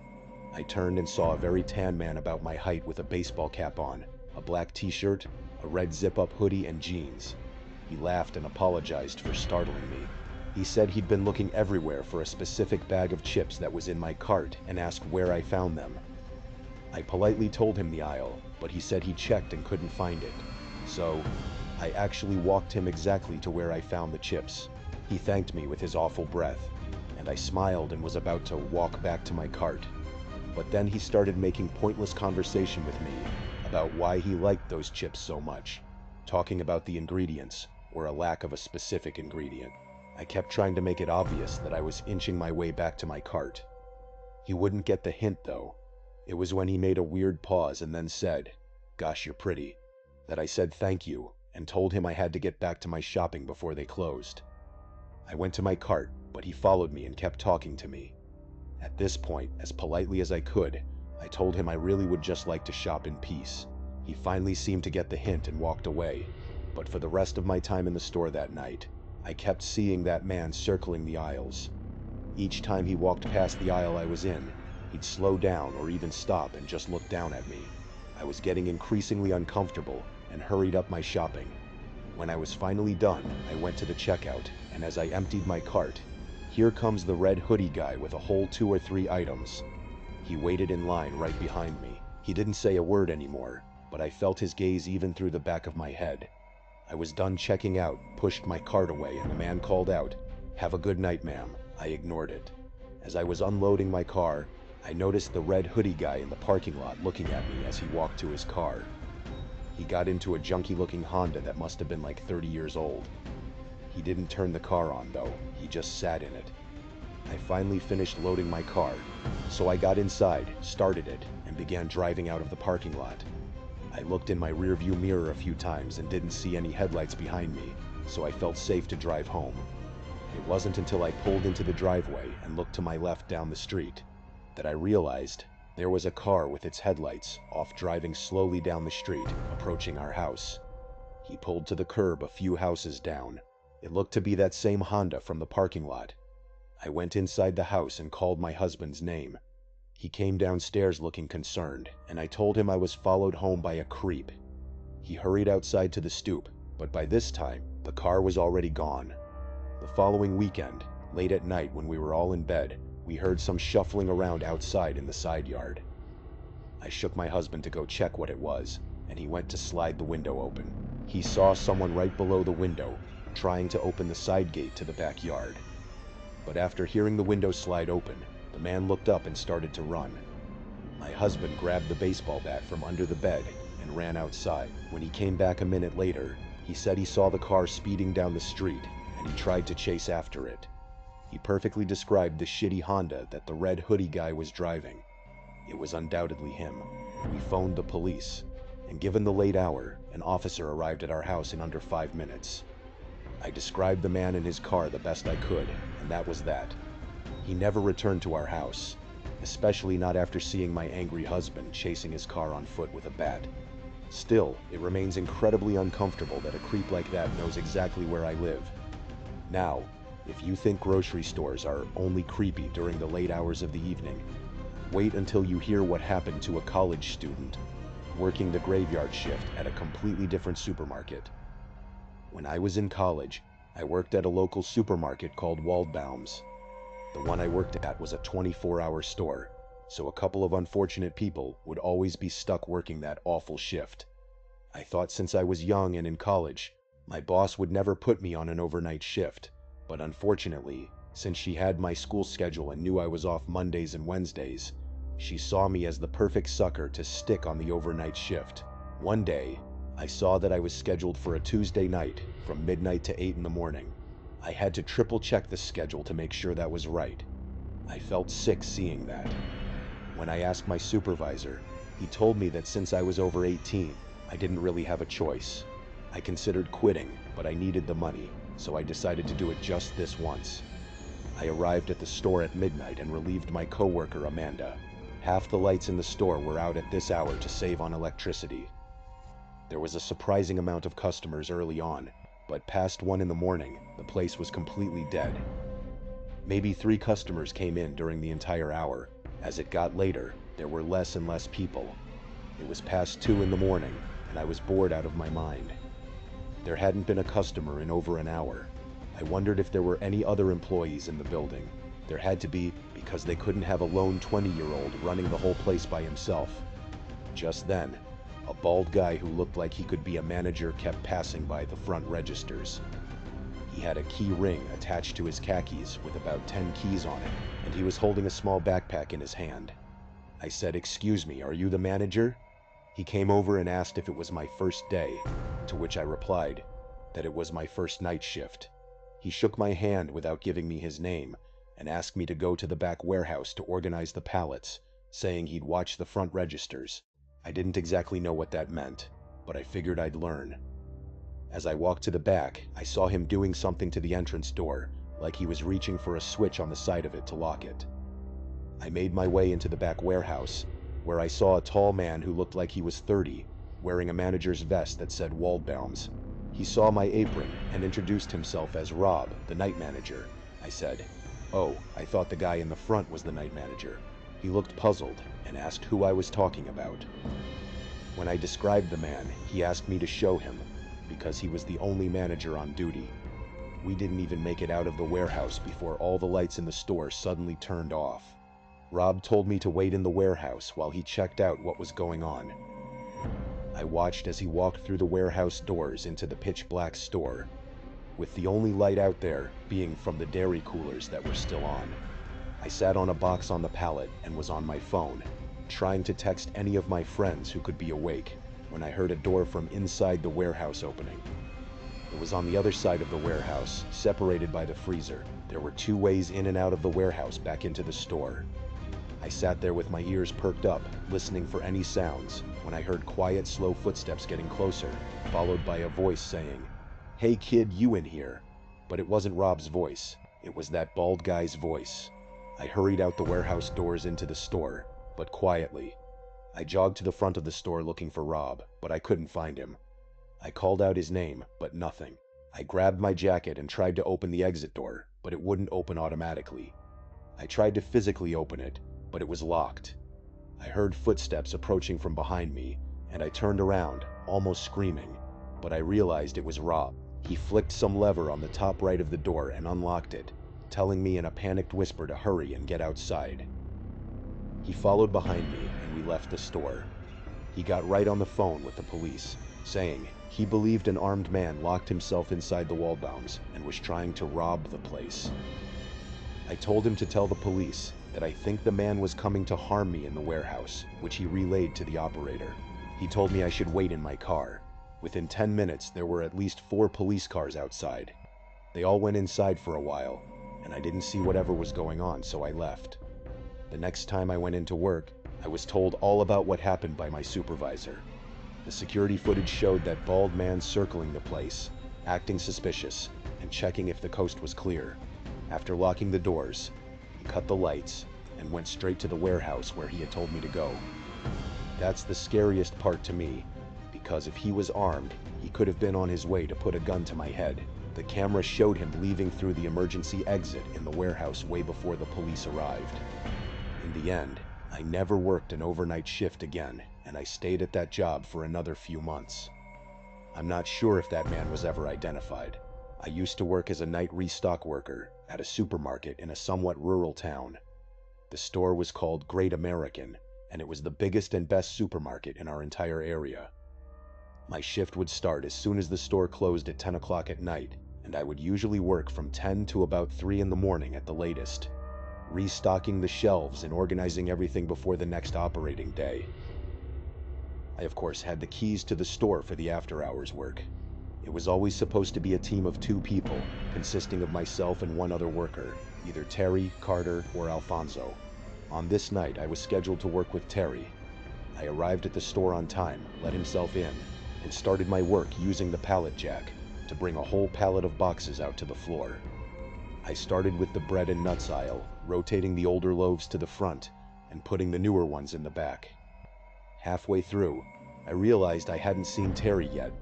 I walked to the back area of the store where the inventory was, which is where we usually leave our belongings. He wasn't back there. I had left the back door cracked open with a rubber door stopper for him, so he could easily get in when he showed up.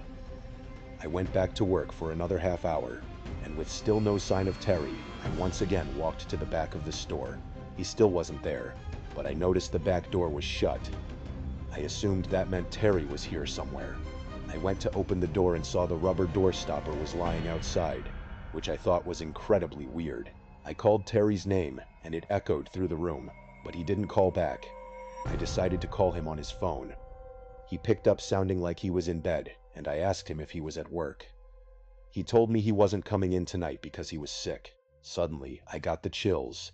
I told him someone kicked the door stopper off the door, but he said it could have just come undone itself. Since nobody else was scheduled to work that night, I was completely alone. I told him to feel better and we hung up.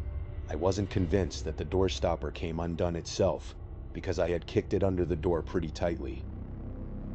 I did a quick look around just to make sure no one was in the back of the store, and when I didn't see anyone, I went back to work, though I felt a slight sense of unease the whole time. I was stocking the remainder of the bread when I heard a loud sound echo from across the shopping floor. Now, someone had to be in here. I got off my knees and went to the middle aisle that intersected all the other aisles. I looked straight down and stood there for a hot second. All the way on the opposite side of the store, in the dairy aisle, a man dressed in black walked past, looking down in my direction. I felt my heart drop. I had to think logically that maybe this was someone else filling in for Terry's shift that our boss forgot to tell me about. I started to speed walk down the center aisle and yelled, "Excuse me," very loudly. I looked to the left down every aisle I passed, since he went towards the front of the store. In one of those aisles, he was waiting at the end of it, standing there fully facing my direction. When he saw me, He walked out of sight in the direction I was just coming from. I yelled, "Excuse me," again and started to run down that aisle to catch up to him. I didn't get a good look at his face yet. When I got to the front of the aisle by the cash registers, I looked down the direction he went and saw him all the way at the end by the bread aisle. Half his body was hidden behind the shelf. His mouth was hanging open, and he started to wave me over, but he didn't say anything. His face was absolutely freaking me out. I attempted one more time to speak to him and said, "Who are you?" and he disappeared behind the shelf. I wasn't being paid enough for this. I went outside to sit in my car and call my boss. He picked up, and I told him there was some random freak roaming around the store. He told me to get him out of there if I can, or call the police to handle it. I was not going to attempt to physically remove a crazy person, so I called 911. I waited in my car until a police car showed up. I greeted the officer and asked him to follow me inside. We walked around the place looking for the man, and we saw him at one of the aisles, creepily standing there as if playing a game. When the officer commanded him to come here, he actually listened. He was put in handcuffs, and he was the strangest man I had ever seen. He kept smiling and looking at me non-stop, licking his lips. The only words he spoke were when answering the officer, saying he was looking for a snack. I hated the menacing, threatening smile he gave me. I continued my work after they left, but I never left any doors open again. Thank you so much for watching. Let me know what you thought of today's episode in the comments. And remember, we have a whole playlist of true crime episodes ready for you to binge right now. Until next time, see ya. I joined a gym for the first time 3 months ago. A gym is really the last place you would ever expect something scary to happen. But last week I had the most horrific experience of my life. I wear wireless headphones when I go to the gym because the wired ones always get in the way, and they are just annoying. Sometimes I will leave my phone on a workout machine when I walk to the water fountain, and when the phone gets too far from the headphones start getting staticky before disconnecting. I only knew because it happened a couple of times before, when I walked away too far from my phone in the gym. Well, one late night last week, I was one of the last people still in the gym. I was on one of the seated leg machines. I began my set of 20. While I was pushing towards my final reps, the music in my headphones started getting staticky. That is how my headset said disconnected from phone. I stopped my set and reached over to the phone compartment on top of the machine, and I filled with worry when I could not feel my phone. It was not there. I looked around the gym desperately, thinking someone might have taken it. I only saw 2 other people in the whole gym, excluding the guy sitting at the front desk. One guy was really fat and sweaty, and the other guy was sitting on one of the machines looking down on his phone. Which one could have taken my phone? I had to approach the guy sitting on his phone as much as I did not want to. He had earbuds in, so when I approached him, he looked at me with a confused look on his face. He took one earbud out and looked at me, and I firmly asked him if he took my phone. He looked at me in silence for a couple of seconds, then said no. There was obvious attitude. I asked him if he saw anyone else walking by recently, and he just shook his head no. For some dumb reason, I said thanks and walked away, when deep down I wanted to tell him to quit being a jerk. I went to the front desk and asked the worker to check the video cameras and see once and for all who actually took my phone. The worker turned the computer screen so that I could see it, and clicked play on a video which showed the guy who left 15 seconds ago taking my phone. I thanked the employee and ran to catch the guy who just left. But by the time I got outside, the guy was nowhere to be found. The scary thing that sunk in right away was the fact that I recently disabled my passcode blocks on my phone, meaning he had access to all of my apps, all of my texts, pictures, emails, and all of my data. I went back inside and asked the employee to track that man's membership info. But when he checked the cameras, the guy did not even check in. He simply walked past the counter unnoticed. So, there were no records of this guy even being a member of the gym. The footage showed that he suspiciously walked around between machines, looking around a lot like a nervous person. I asked the employee to report that to the police. He said he would show it to his boss tomorrow. The next day, I called my best friend Tom so I could tell him why I would not be answering texts for a while, and to also see if he could tell all my other friends what happened. He started freaking out on the phone, begging me to tell him I was kidding about losing it. He told me someone had been sending him texts and came to his house. I did not understand, so he said he would be over to show me. 10 minutes later, Tom got to my house and showed me a long conversation between him and someone using my phone pretending to be me. It started out with a person on my phone saying, "Hey, can I stay at your place tonight? I got in a huge fight with my parents." Tom said, "Yeah, let me know when you come over."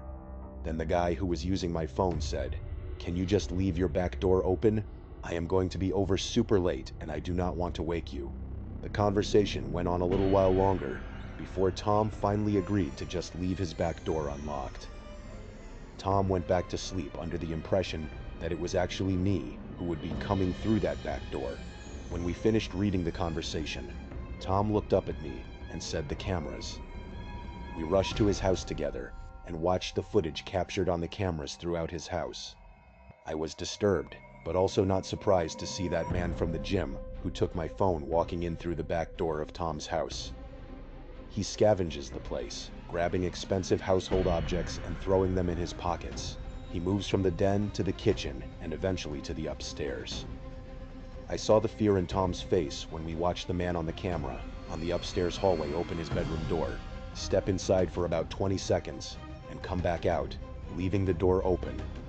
The man was in the house for about 10 minutes before sneaking back out the back door. It looked like he took a lot of valuables. Tom and I sent the video footage to the police. 3 months later, we have not heard a word from them. Whoever stole my phone and snuck into Tom's house got away with it. I currently go to a 24-hour gym in my town. It is usually on the quieter side most of the day, but during the night hours, it really becomes a ghost town. I do not quite understand how they could afford to stay open 24/7. I had to work late one night to cover for someone else's shift, so I got off work at 11 p.m. I planned on heading right over to the gym to get a quick midnight workout in. When I got there, nobody else was there. I was the only one working out. Well, only for about 10 minutes, and then I finally spotted someone else working out. It made me feel a little less odd for being there so late. The guy was wearing a beanie and a hoodie. I was sweating just looking at him, to be honest. I mean, yeah, it was cold out, but it was not cold in the gym. I barely had enough time to analyze his odd clothing decision before he started staring me down. I looked back for as long as I felt comfortable before deciding to look away. I felt like he seemed to be challenging my dominance, because I still felt his stare through my peripheral vision. I kept shooting brief looks back at him to still find him staring at me. I tried my best to ignore it and went on with my workout. I just could not take the staring anymore though, so I went to a different section of the gym where there was absolutely no one around. I was finally able to work out in peace. I was doing bicep curls by the free weights while facing the mirror. That is when I noticed it. That guy in the beanie was hiding behind one of the chest press machines.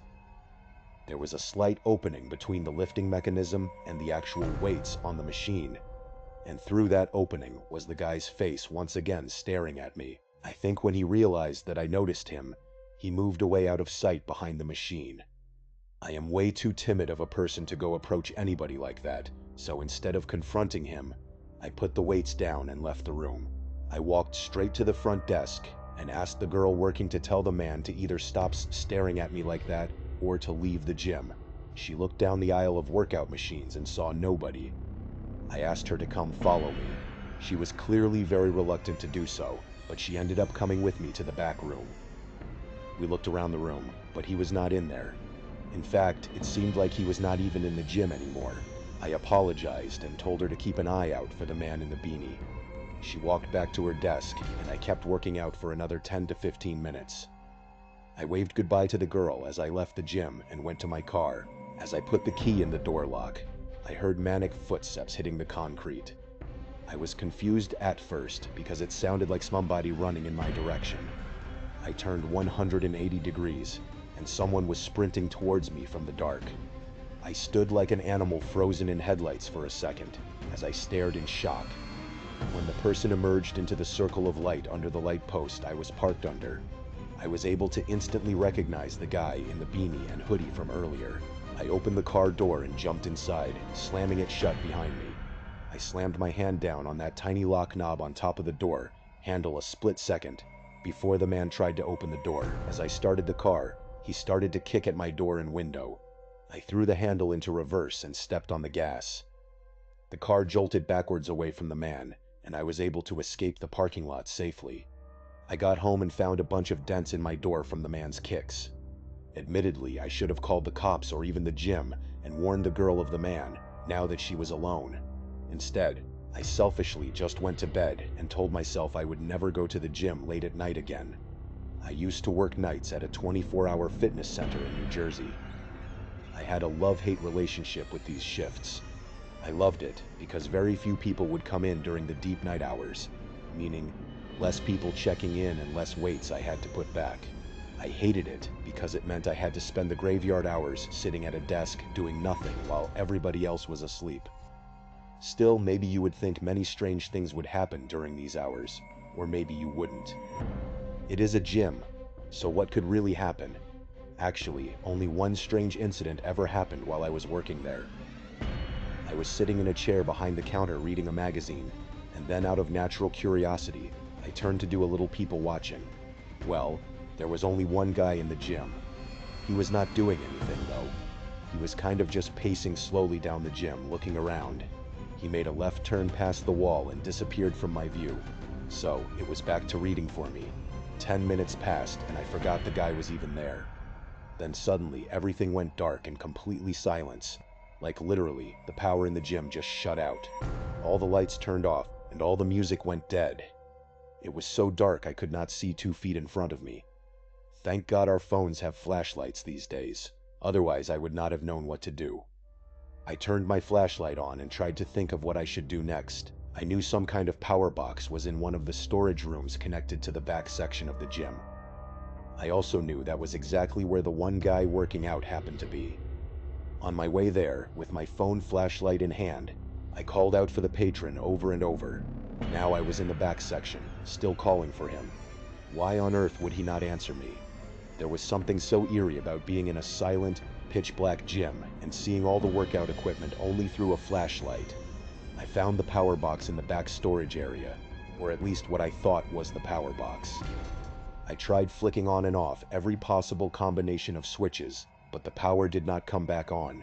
Since I could not figure it out, I guessed it was on me to close up shop and wait for Kathy, the owner, to come fix it tomorrow morning. But first, I had to find that guy. I did a thorough scan of the whole back section, behind all the equipment and all the janitorial closets, but found nothing. The only other place I could check back there was the women's bathroom.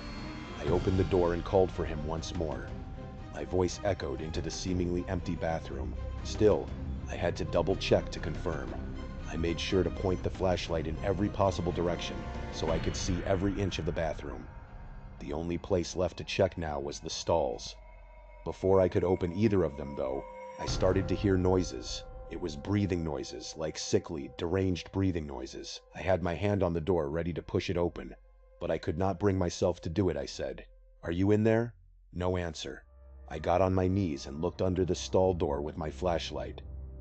There were 2 legs standing right behind the stall door, practically inches from my face. He was literally standing on the other side of the stall door. I quickly got up and left the room, my heart racing. I ran to the front desk and tried to figure out what to do. I tried calling the owner, also known as my boss, but obviously she was asleep by this time. I left 2 different voicemails on her phone. The only other thing I could think to do was call the cops, and so I did. I did not know what else to say other than there was a suspicious man in our gym, and I was 90% sure he had somehow cut the power. I hung up the phone and felt alone and horrified in the darkness and silence. Suddenly, a metallic hit sound came from across the dark gym, like one of the machine's weights being dropped. I shone the light down the gym and called for the patron once more, and then called out that we were closed and that he had to leave. Then, I think I saw him. I saw someone walking between 2 machines before getting too far from the light to see. It seemed like he was messing with me now. I shone the light in the direction that he was walking, and I swear to God it looked like just at the edge of the light, there was a face looking at me. The blue and red lights from the cop car outside lit up the front section of the gym briefly. A cop knocked on the front door, and I opened it to let him in. He took out his flashlight, greeted me, and said he would take a look around. He patrolled the whole entire gym, including bathrooms and closets, before coming back to me and saying it was empty. He suggested that whoever it was left through the back door, and that is exactly what I did. By the time I got back the next morning to check on things, Kathy was already there. Apparently, it was just a simple power outage the night previous. Kathy and I checked the camera footage together. In those brief moments before the power went out, we checked for the guy I described, but he was not there. There was no footage of him entering the gym. Kathy looked at me like I was crazy and asked if I was alone, but I was too frozen with shock and confusion to care. I swore up and down to her that someone was there that night. To this day, I do not know if she believed me. I do not even know what to think of that night, but I know I saw someone there, regardless of what the cameras might have shown. Thank you so much for watching. Let me know what you thought of today's episode in the comments. And remember, we have a whole playlist of true crime episodes ready for you to binge right now. Until next time, see ya. Imagine living completely by yourself in a small rental house on the edge of town. It was a simple, one-story place located at the end of a quiet, dead-end road. On this entire street, there were only 5 houses, and because of this, night times were incredibly quiet. I worked from home as a freelance graphic designer, so my daily routine was pretty repetitive. I rarely left the house unless I absolutely had to grab groceries or run a quick errand. Visitors were a rare sight for me. My friends always knew to text me before they decided to drop by, so I never really expected anyone to just show up. That is why the first knock on my door stood out so much. It was about 8:45 on a Thursday night. I was sitting comfortably in my living room watching some television when suddenly I heard 4 very firm, deliberate knocks on my front door. I paused for a second, muted the television, and waited. At first, I thought maybe I had just imagined the sound. But then 2 more sharp knocks followed. I stood up and walked slowly toward the front door. Right in the center of the door, there was a small peephole. I stepped up to it and looked through. On my front porch stood a man holding a medium-sized cardboard box. He was wearing a dark jacket and a simple baseball cap. To be honest, he looked completely normal, maybe in his mid-30s. I opened the door, but kept the security chain firmly attached. The moment the door opened slightly, the man immediately spoke up. He told me he had a delivery that required a signature. He then looked down at a small handheld electronic device and read a name out loud. The problem was, it was not my name at all. It was not even close. I looked at him and said that he had the wrong address. He looked down at the box, then back at his device, and then directly at me. He read the address out loud, and this time, it was my exact address, word for word. I shook my head and told him that absolutely nobody by that name lived at this address. The man just stood there and stared at me for a second or two longer than was necessary. It felt incredibly awkward. Finally, he said that he must have been given the wrong information, and that he would take the package back to his truck. I watched through the window as he walked back down my driveway. I expected to see a delivery van or some kind of car parked nearby, but there was absolutely nothing. He just walked past my mailbox and turned the corner at the end of the road. I could not see where he went after that. I shut the door, locked it, and went back inside. I tried to tell myself it was probably just a delivery driver working for a small company, or maybe a contractor using their own unmarked vehicle. It seemed like a logical explanation, so I tried to let it go. But the very next night, at almost the exact same time, around 8:45, the knocks came again. This time, there were 3 of them. I felt a sudden spike of anxiety. I did not open the door this time. Instead, I went straight to the peephole to see who was outside. It was the exact same man, wearing the same dark jacket, and holding the exact same cardboard box. I refused to open the door. I just spoke loudly through the wood, telling him that he had already come by the night before, and that nobody by that name lived here. There was a long, heavy silence. Then the man spoke up, saying that he really just needed a signature, and that his system showed the package absolutely had to be delivered tonight. I told him firmly that I was not going to sign for a package meant for someone I did not know. Another long pause followed. Then, he simply said okay, and took a step back from the door. I kept my eye pressed against the peephole. Instead of turning around and walking away immediately, he just stood at the edge of my porch, looking around. He slowly turned his head toward my front windows, then toward the dark side of the house, and then looked right back at the front door. After about 15 seconds of this, he finally walked down the driveway. Once again, there was no vehicle anywhere in sight. That was the moment when everything started to feel deeply wrong. On the third night, there were no knocks. I actually felt an immense wave of relief wash over me. I thought that maybe he had finally figured out his mistake and moved on. I even made a little joke to myself about how bizarre it would have been if he actually showed up for a third time. But on the fourth night, that relief completely vanished. It was around 9 o'clock in the evening, and I was in the kitchen washing dishes. Suddenly, I heard 4 knocks, but the problem was, they did not come from the front door. They came from the side of the house, right against my dining room window. I froze, holding a wet plate in my hands.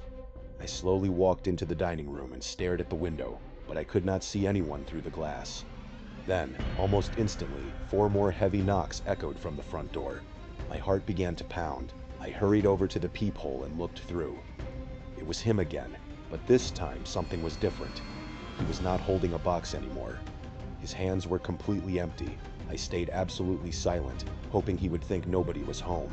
He knocked again, harder this time. Then he stepped back and stared directly at the peephole, almost as if he knew I was standing right there looking at him. I quickly backed away from the door, making sure not to make a single sound or cause any movement that might show through the lens. After about 30 seconds, he finally turned around and walked away. I waited for 5 full minutes, letting the silence stretch out, before I dared to check the windows. I walked through the house with all the lights turned off, carefully parting the blinds just a fraction of an inch to look outside. And that was when I saw him. He was standing directly across the street, right near the tree line. He was completely motionless, just standing there in the dark, facing my house. After about a minute of watching him, he turned and disappeared into the shadows of the woods. I went around the entire house and relocked every single window and door, even though I knew they were already locked. The very next day, I decided I had enough. I called the local police non-emergency line and explained the entire situation to the officer on duty. The officer listened carefully and told me that this sounded like a classic case of someone trying to verify occupancy. He explained that burglars will often knock on doors to see if anyone answers before they attempt to break in later on. He advised me to install some security cameras if I could, and told me to call 911 immediately if the man returned. That night, I decided to play it safe. I left all the front lights of the house completely off and stayed in my bedroom at the back. Right on cue, around 8:45, I heard those 4 familiar knocks at the front door. I stayed completely still and did not respond. A few seconds later, there were 4 more knocks, followed by a heavy silence. I waited in the dark, holding my breath. A minute went by, and then I heard a brand new sound. It was a soft, dull thud against the back of the house, followed by another one. I suddenly realized what was happening. Someone was testing my back door. I grabbed my phone, slipped out of bed, and quietly walked into the hallway. From there, I could clearly hear the metal doorknob of the back door slowly turning. It would turn, stop, and then turn again. I immediately dialed 911, keeping my voice down to a terrified whisper, and told the dispatcher that someone was actively trying to break into my house. While I was on the phone, the knocking suddenly started up again at the front door. The dispatcher assured me that officers were already on their way to my location, but the back doorknob just kept turning, and then I heard a light, metallic scraping sound against the door frame. It sounded like someone was trying to jam a tool into the lock. It became clear to me that there was more than one person out there. After about 30 agonizing seconds, all the noises suddenly stopped. I stayed on the line with the dispatcher in absolute silence until I finally saw the flashing blue lights of the police cars reflecting through my windows. When the officers searched the exterior of the house, they found fresh pry marks on the back door right next to the handle. One of the officers told me straight out that if I had not been home to secure the house and call them, the door would have likely been forced wide open. They searched the surrounding neighborhood, but could not find anyone suspicious that night. The next evening, I decided I could not stay there anymore. I packed a small bag and went to stay at my brother's apartment on the other side of town. I made sure not to post anything about my whereabouts on social media. I just left. Around 9 o'clock that night, my phone started ringing. It was my neighbor who lived 2 houses down. She asked me if I was home because she could see someone standing on my front porch, knocking repeatedly. She said he had been standing there for at least 5 minutes. I told her I was not home and asked if he had a car parked nearby. She said she did not see any vehicle at all. I asked her to call the police right away. When the officers arrived, they found the man still on my porch and began questioning him. Later that night, an officer called me to give me an update. He said the man claimed he was simply trying to deliver a package but had somehow misplaced it. However, he did not have any company identification, no delivery uniform, and no marked vehicle. The police gave him a strong warning to stay away from the property and let him go. But the story did not end there. Just 2 days later, the police arrested the exact same man in a nearby neighborhood. He had been caught red-handed attempting to break into a house whose owners were away on vacation. When the police searched his car, they found several empty cardboard boxes and a small handheld scanner that was completely fake and not connected to any real delivery company. During his interrogation, he finally admitted to his entire method. He confessed that he would knock on doors holding a fake package as a test. If someone answered, he would pretend it was a mistaken delivery, leave, and mark the house as occupied. But if nobody answered after multiple attempts, he would return later that night to force his way inside. He even told the detectives that he would sometimes knock several nights in a row just to study the patterns of the residents. If he saw lights on one night and completely dark the next, he would assume the residents were out and that the house was safe to rob. Hearing those words sent a cold shiver down my spine. I realized just how incredibly close I had come to disaster during that first week. If I had decided to ignore the door on those early nights, he probably would have broken in while I was asleep or away. 3 months later, as soon as my lease was up, I packed my things and moved out of that house. To this day, I still refuse to answer the door at night unless I know exactly who is coming. If I hear an unexpected knock, I stay completely quiet and check my security cameras first. And if anyone ever shows up on my porch with a package that has my address but not my name, I do not even think about going near the door. Now, let us move on to another story that took place during a time of year that is supposed to be filled with joy and family warmth, but instead turned into an absolute nightmare. This event began in the cold winter days leading up to Christmas in a town near Glasgow, Scotland. At the time, I was 16 years old, just about to turn 17. I lived in a lovely home with my parents, my siblings, and our family dogs and cats. We were a very close family, and we loved spending our winter evenings together in the living room, watching movies, playing games, and just catching up on each other's lives. It was one of those cozy nights when we were all gathered around the television watching A Christmas Carol. This was a classic tradition for us, and I always looked forward to it. But right in the middle of the movie, we heard a sudden knock at the front door. Since it was the holiday season, we did not think much of it, assuming it might be a neighbor or a delivery. My mom got up from her chair and went to answer it, but when she opened the door, the front porch was completely empty. There was nobody there. Our garden wrapped all the way from the front of the house to the back, so she checked the side paths, but she found absolutely nothing. She came back inside, slightly confused, and we went back to watching our movie.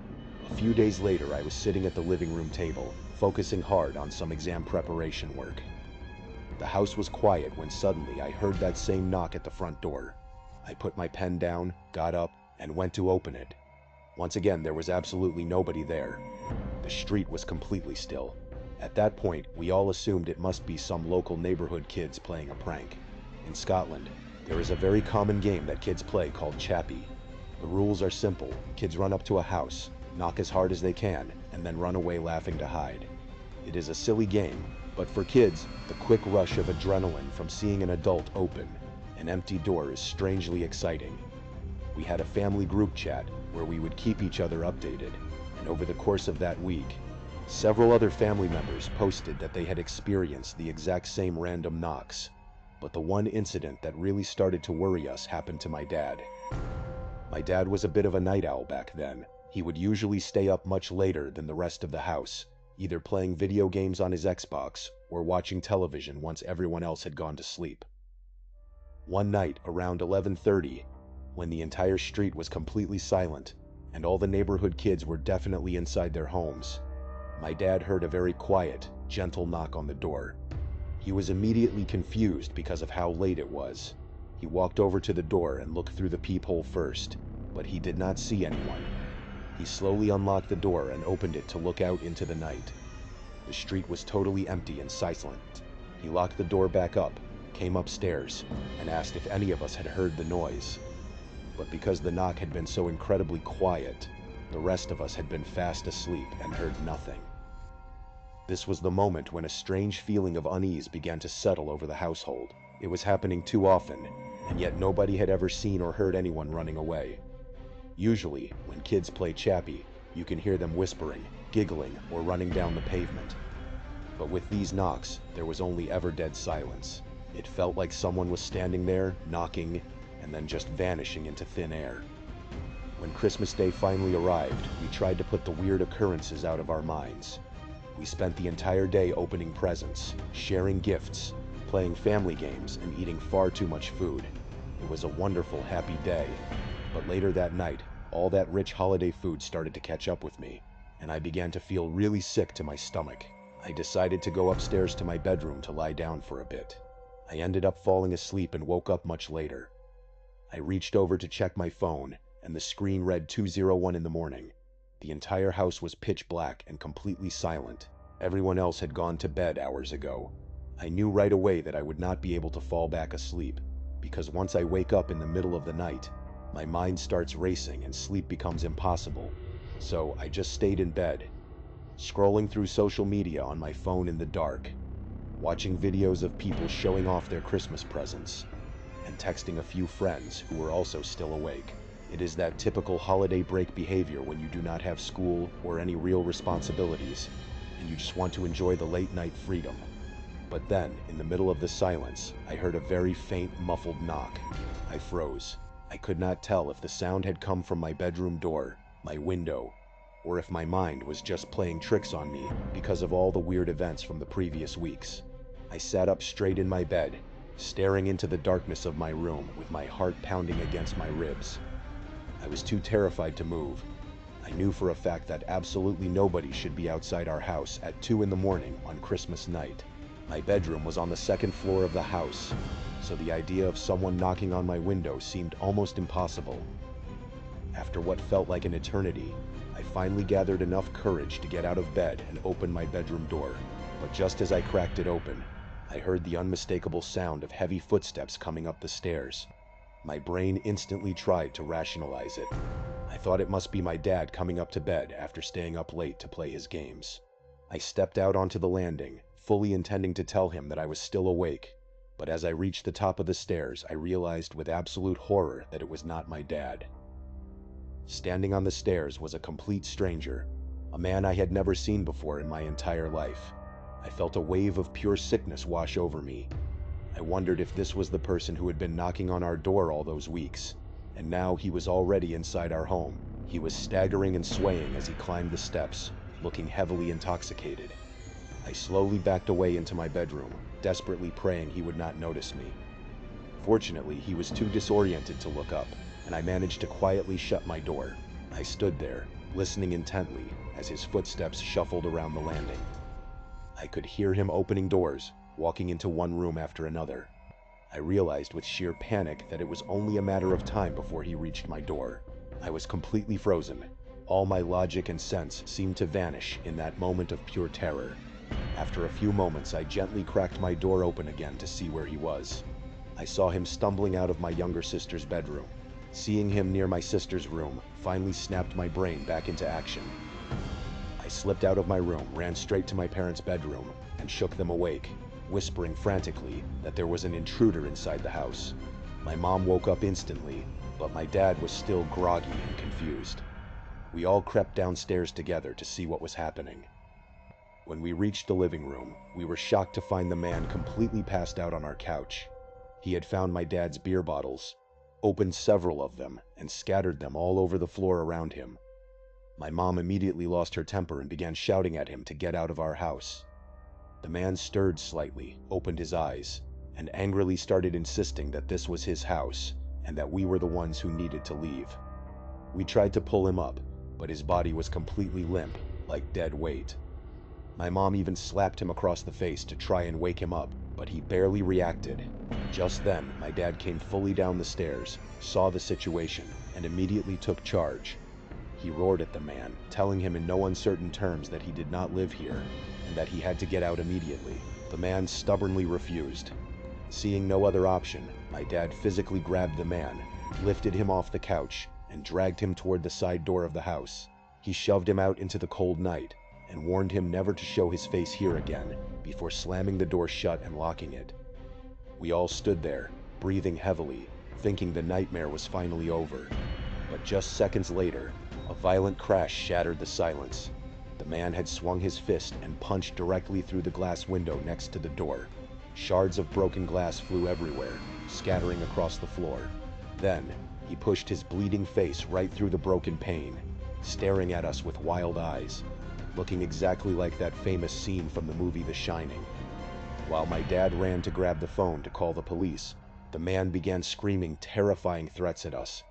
He kept shouting that he owned the house now, that he knew exactly what all of our faces looked like, and that he was going to come back to get us. We were all in a state of absolute shock and terror. It was hard to process that something so violent and bizarre was happening to us on Christmas night. After a few minutes of screaming, the man finally stumbled away into the darkness. Shortly after, the police arrived at our house and began taking detailed statements from all of us. Since I was the one who had spotted him on the stairs, first, my statement took the longest. Fortunately, because it was the middle of winter, it had actually snowed that night. In our part of Scotland, we usually just get wet slush, so having actual fresh snow on the ground was quite rare. And that snow turned out to be the key to finding him.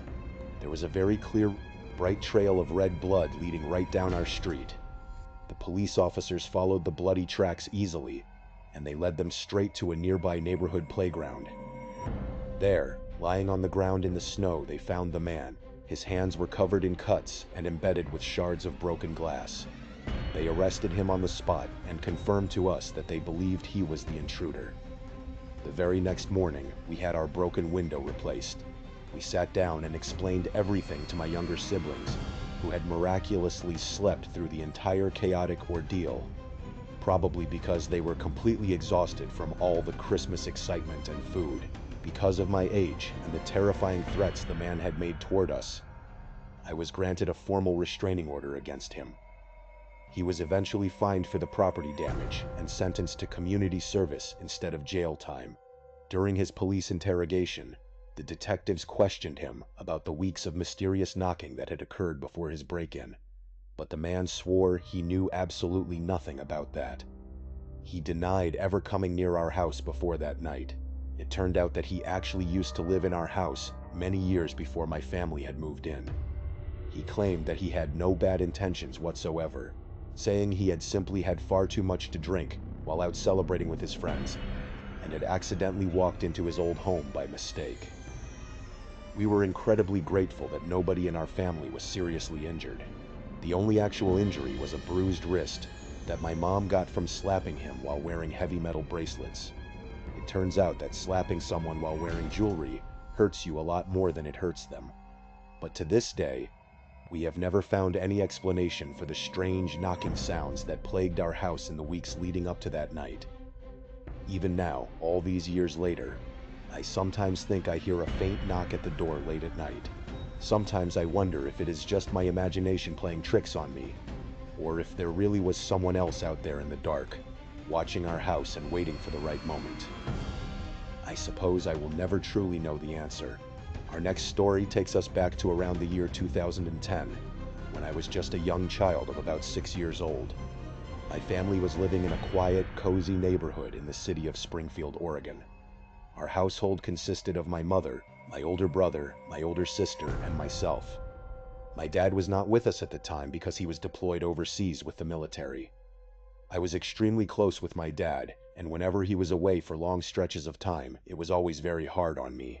One late evening, it was pouring rain outside. My mom went out onto the front porch to have a cigarette, and I decided to sit out there with her to watch the rain fall.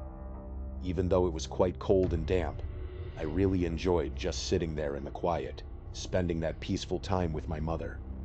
But as we were watching the rain bounce off the pavement, we noticed something strange. A man was walking right down the middle of our street. What made him stand out immediately was that he was wearing a very bright, oversized yellow rain jacket. It was a striking sight because it was incredibly late at night.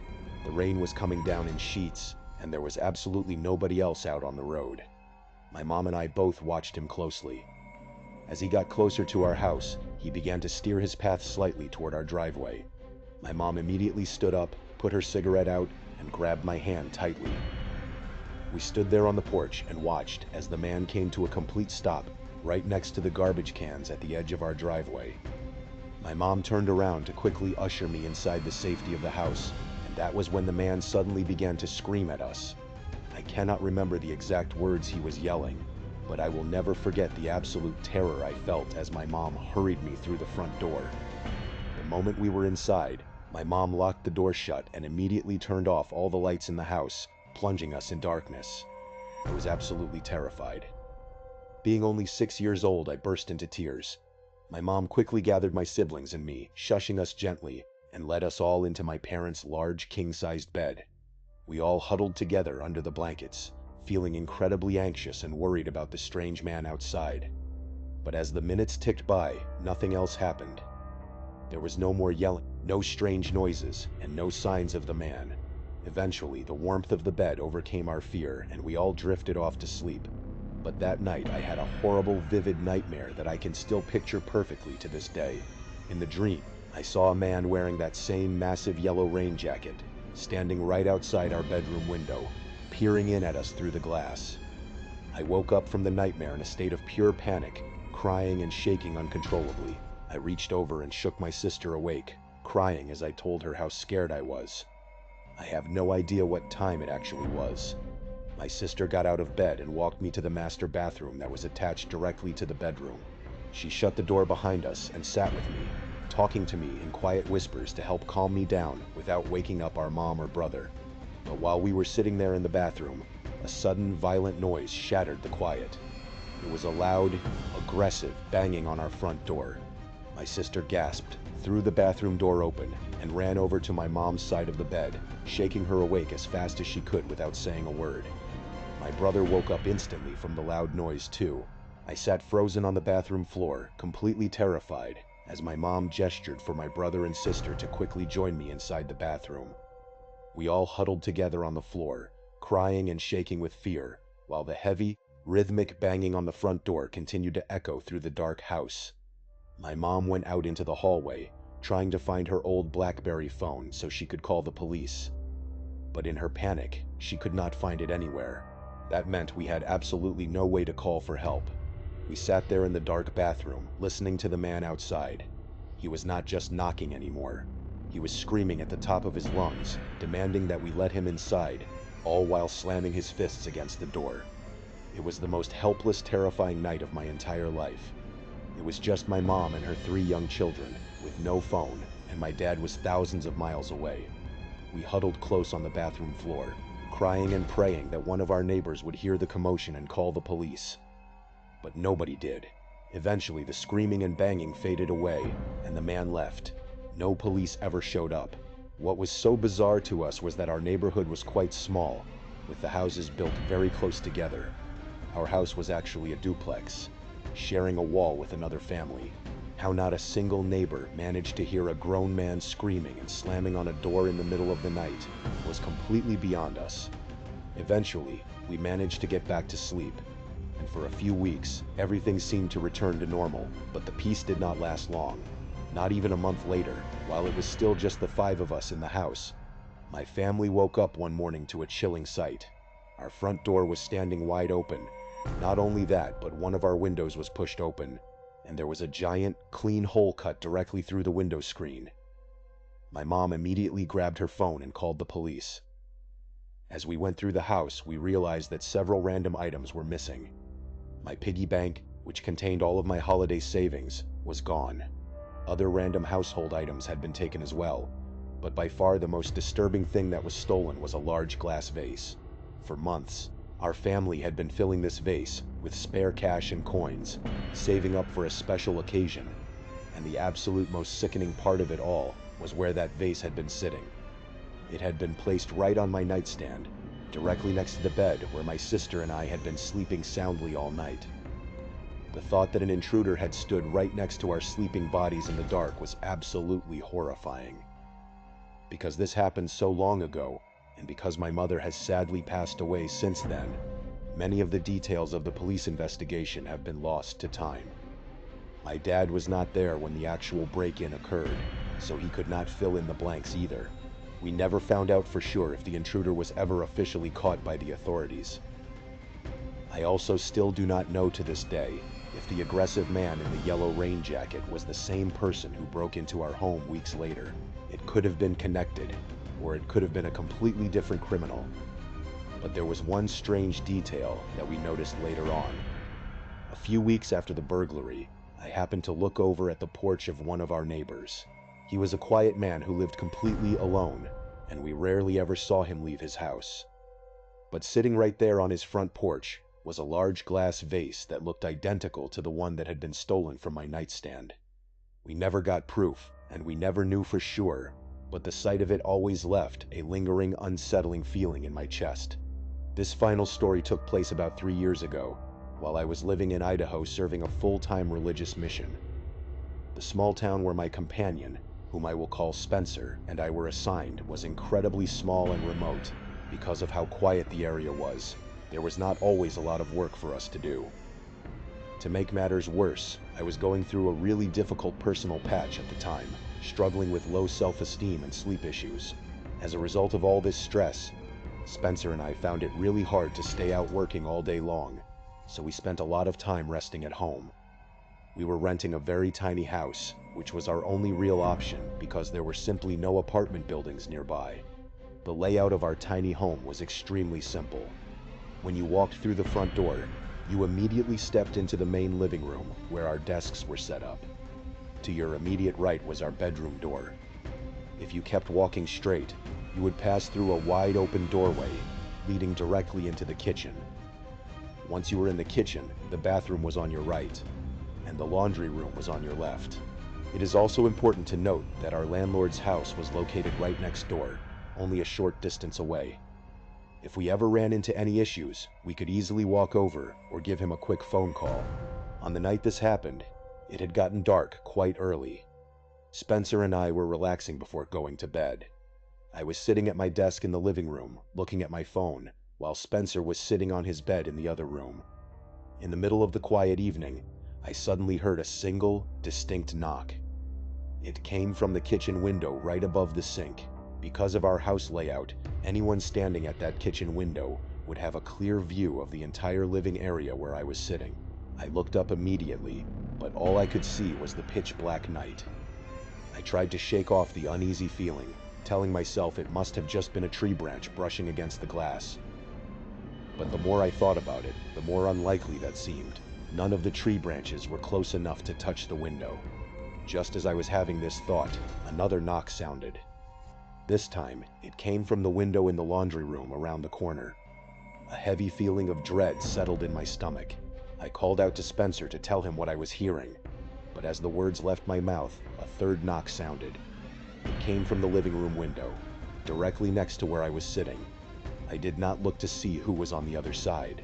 I bolted from my chair, ran into the bedroom, and slammed the door shut, locking it behind me.